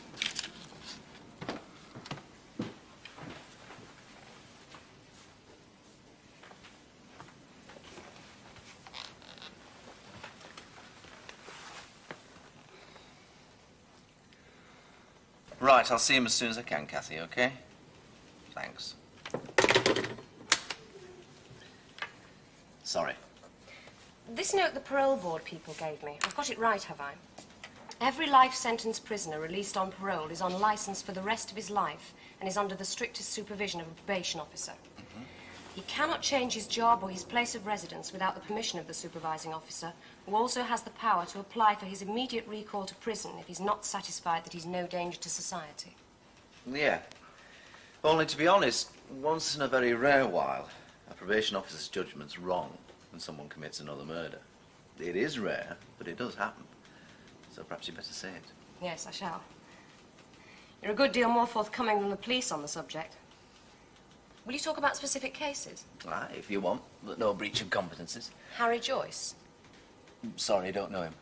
But he's here, in your area. Well, that's what the police said. They said they didn't have any lifers. Then either he's just come and we've not been notified yet, or he's changed his name so no one will know who he is. Oh, it's his real name, all right. I've checked it. Look, I'll tell you the full story. I got permission from the parole board to do this series on lifers, but they said they couldn't give me any names and addresses. I was on my own as far as that was concerned. So I put a few small ads in our magazine, and one of the contacts I got was this girl, Sadie Joyce. Her father, Harry, was a lifer out on licence, and she said the police never left him alone.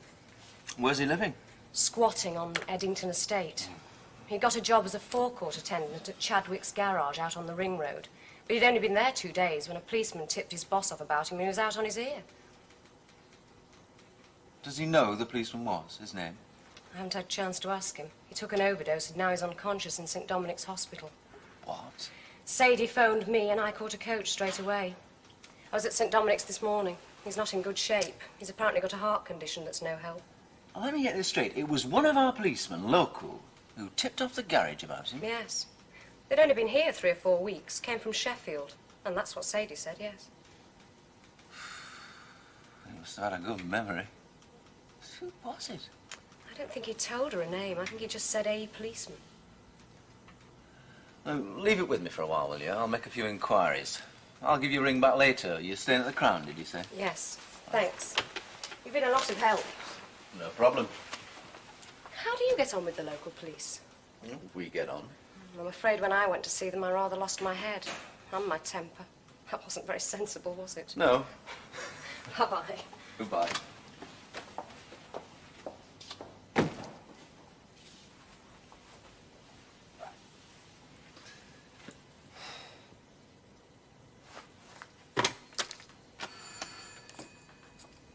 OK, Kathy, ask Mr.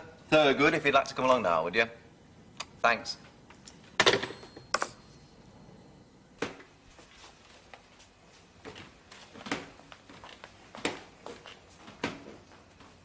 Davray Court, Eddington Estate. Only she didn't give you the number. No? Well, thanks a lot. You've been very helpful. Any time we can help you, don't hesitate, eh?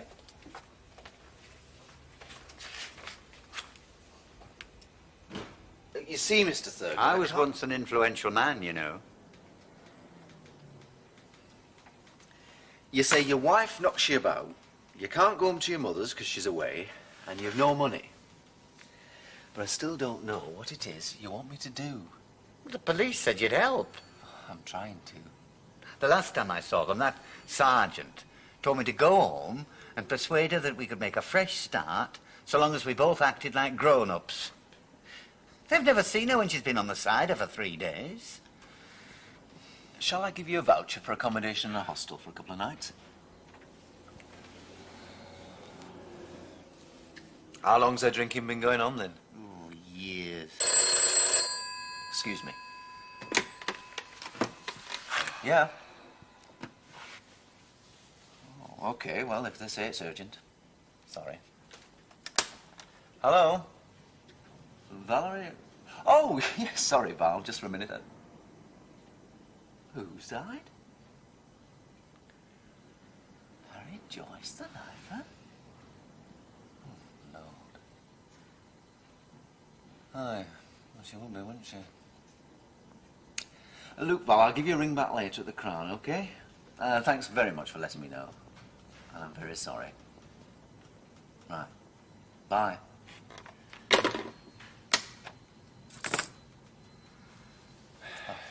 Sorry. Well, so your wife's drinking's been a problem for a long time. Aye. Any chance she'd talk to me if I went round to see her? Of course not. Talk to you? A boy young enough to be as... I don't know, though. Maybe she might, at that. Right. And would you mind if I said I was a probation officer and that you'd been to see me?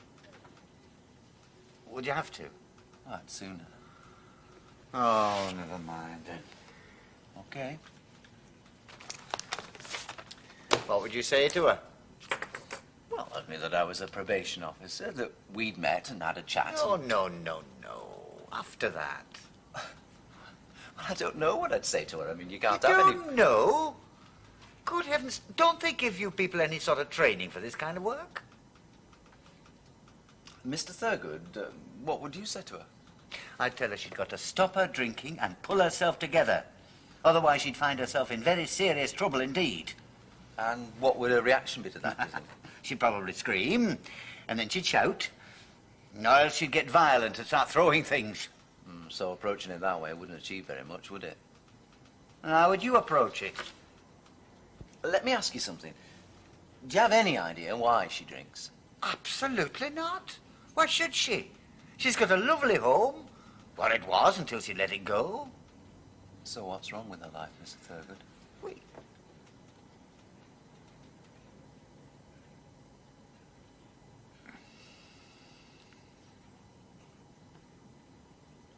Me? Well, thank you very much for letting me know, Mrs. Mackay. I'm delighted to hear it. All two of them lost a bit of weight. Well, they would have, wouldn't they? Still, I'm sure you'll soon feed them up again. No. No, thank you, madam. Goodbye. Mrs. Mackay's pigs are back. She thinks they must have got through the hedge when she turned them out for a run in the field at the back. Yeah. Oh, they would, wouldn't they, pigs? My uncle used to have some. Chadwick's garage? You mean the one out on the ring road? That's what she said the girl said. One of my lads tipped the garage manager off that his forecourt attendant was a lifer out on licence. I don't believe it. We hadn't had any notification that we'd got a lifer in Hartley. Well, neither had we. And he hadn't been in himself to notify me, as he should have done, but, well, you know how it is. And maybe if he had, I might have been able to do something to help him. As it was, the first I knew of it was from Valerie Middleton. Her. One of the rudest women I've ever met. I think she feels a bit bad about that. Does she now? But if this story sticks, I think she'll give you a hard time for it. I'm sure she will. And if she just does happen to be right, then someone's for it, I can promise you that. Well, thank you for warning me, Mr. Martin. Let me know when I can do you a favour in return. All right, then. How about tomorrow morning? There's a lad called Jimmy Whittaker coming up in front of bench for breaking into Cricket Pavilion and taking 6 cans of light ale and 200 cigs. Well, he's not a big villain. He's just a bit simple. And his dad took off last week with a girl from bus depot. Yes, we know Jimmy Whittaker. We've got quite a list of things we've been waiting for him for. Luke, it's not going to do him any good to be sent away. I think I can do something with it. Will you put a word in for him in court? All right, but only this once. Thanks. Where is she now? What, Valerie Middleton? No, no, the girl. Oh, I'm sorry, I don't know. Somewhere on the estate, I should imagine. The address the hospital had got for her was a false one she'd given them. Davray Court. It's nothing but sheltered accommodation for old folk. Has she done something? Look, her dad's just died. She might need looking after for a bit, all right? Right.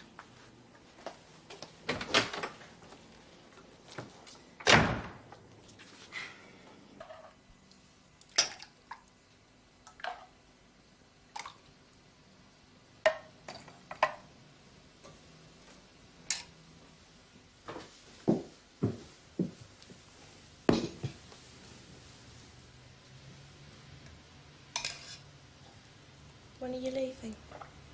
I have to go back this afternoon. I'm never going back to the children's home.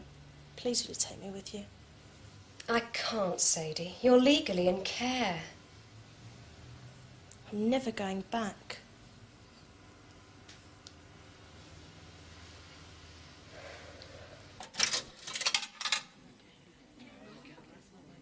Hello, is that the probation office?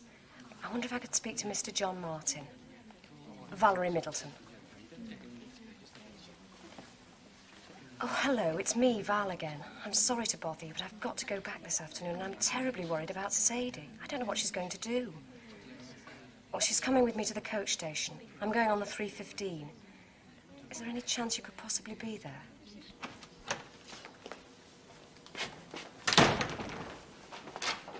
Can I help you, sir? Oh, yes, please. Is Inspector Darby in? Could you tell me what it's to do with, sir? It's a personal matter. I'm a friend. What name shall I say, sir? Peter Marshall.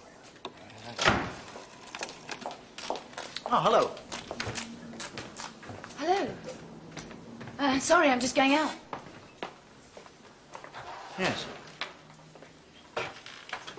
Well, a couple of minutes. Go into the office. Oh, yes, right. Thanks. Thank you.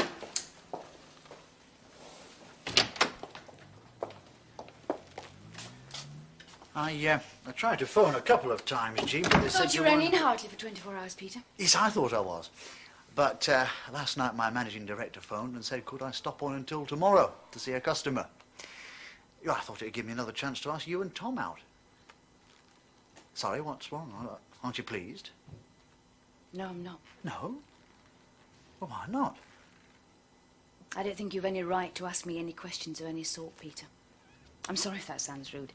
It has been nice to see you. But goodbye. Jean, I don't understand you. What have I said?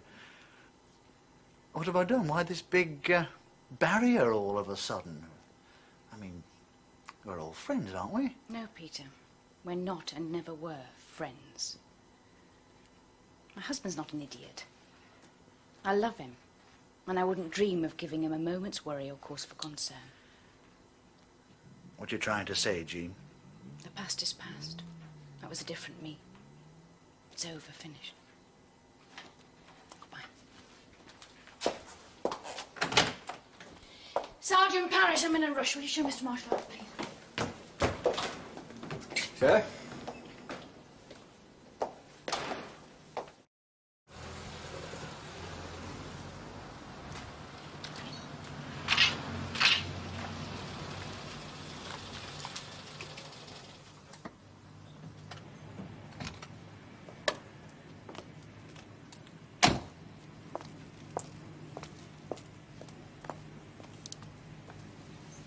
Mr. Chadwick.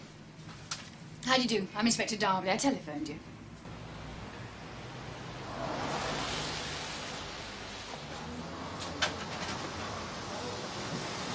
Take air.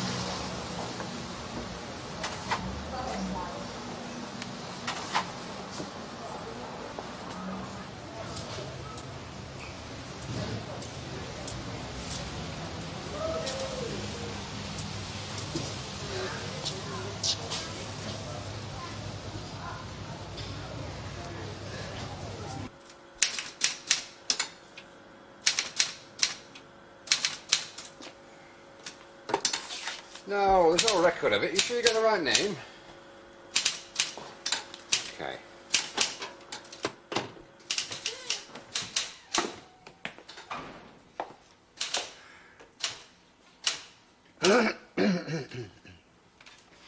Hello, sir.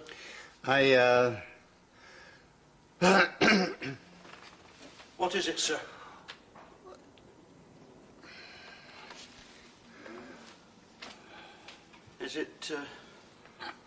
Is it Mrs. Thurgood? What about her? Is she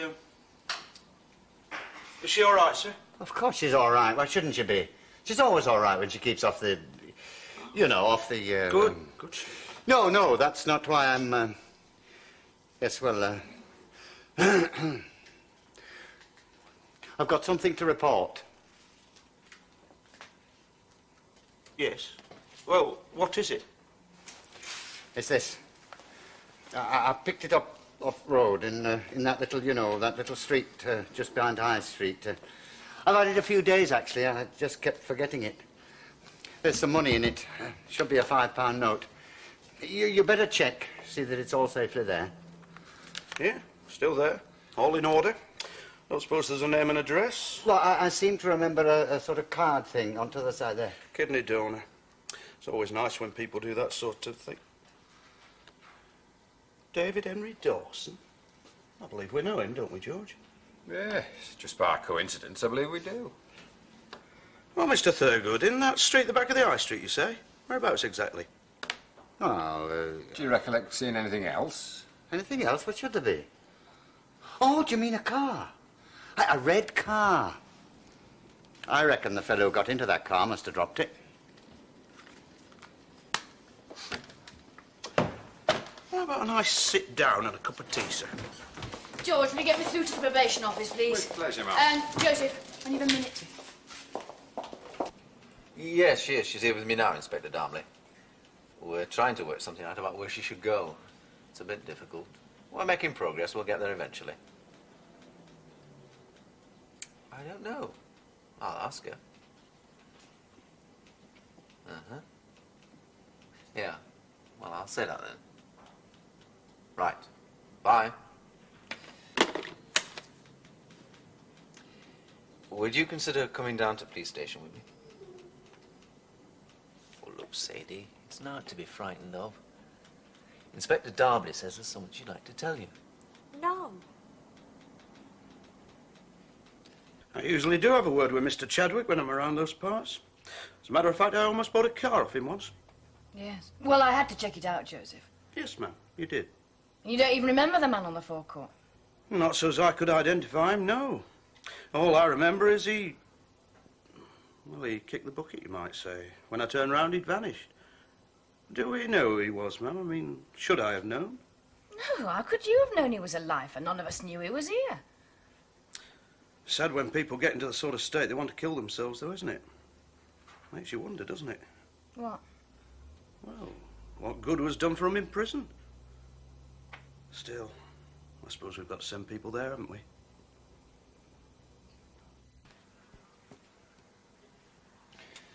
I picked it up off the ground and put it in my pocket. I picked it up off the ground and put it in my pocket. Then what? Then what? No, don't put that in, you stupid fella. Are you sure you wouldn't like to write it yourself, sir? Oh, can I? Have you any idea what arthritis is like? I think I'm beginning to get some ideas, sir. Then I noticed a car. No, wait a minute. Before I saw it, I had noticed a car.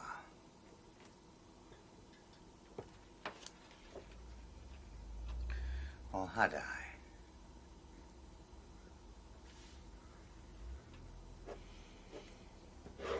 I'm sorry, Sadie. It's a hard thing to have to say, but I think you're old enough to know the truth. Your father wasn't dismissed because of anything that Sergeant Beck said to the garage manager. He went off and had too much to drink instead of working. And when he got back, that's why he was dismissed, and for no other reason at all. That's what you say.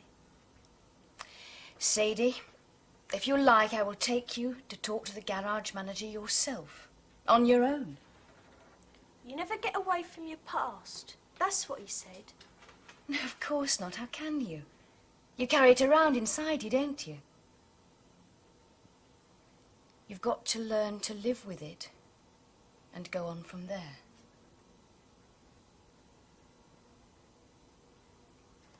So, how far have you got in deciding where you're going to live? We're going round to see a lady who's a foster parent, see if Sadie fancies the idea of living with her for a while. Mrs. Mills over at Harper's Way. Oh, I know Mrs. Mills. Not very nice at all. I don't think you'd like her. Well, thanks very much. But I'll make my own mind up, eh? If you don't mind.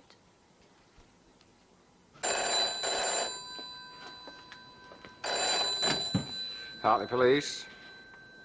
Hello. How are you then? How's things going? Good. Making you work hard, are they? Well, yes, she is, but she's got someone with her at the moment. Hold on, I'll give her a buzz, see what the position is. Oh, no, looks as though she's free now. Hang on, I'll put you through. Yeah. Oh, yes, George, put him through. Tom, love. No, of course not. I was just missing you a bit, that's all.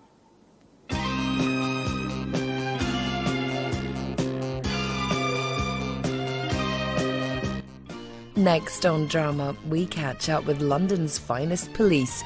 The good folk of Sun Hill are on the beat. In the Bill.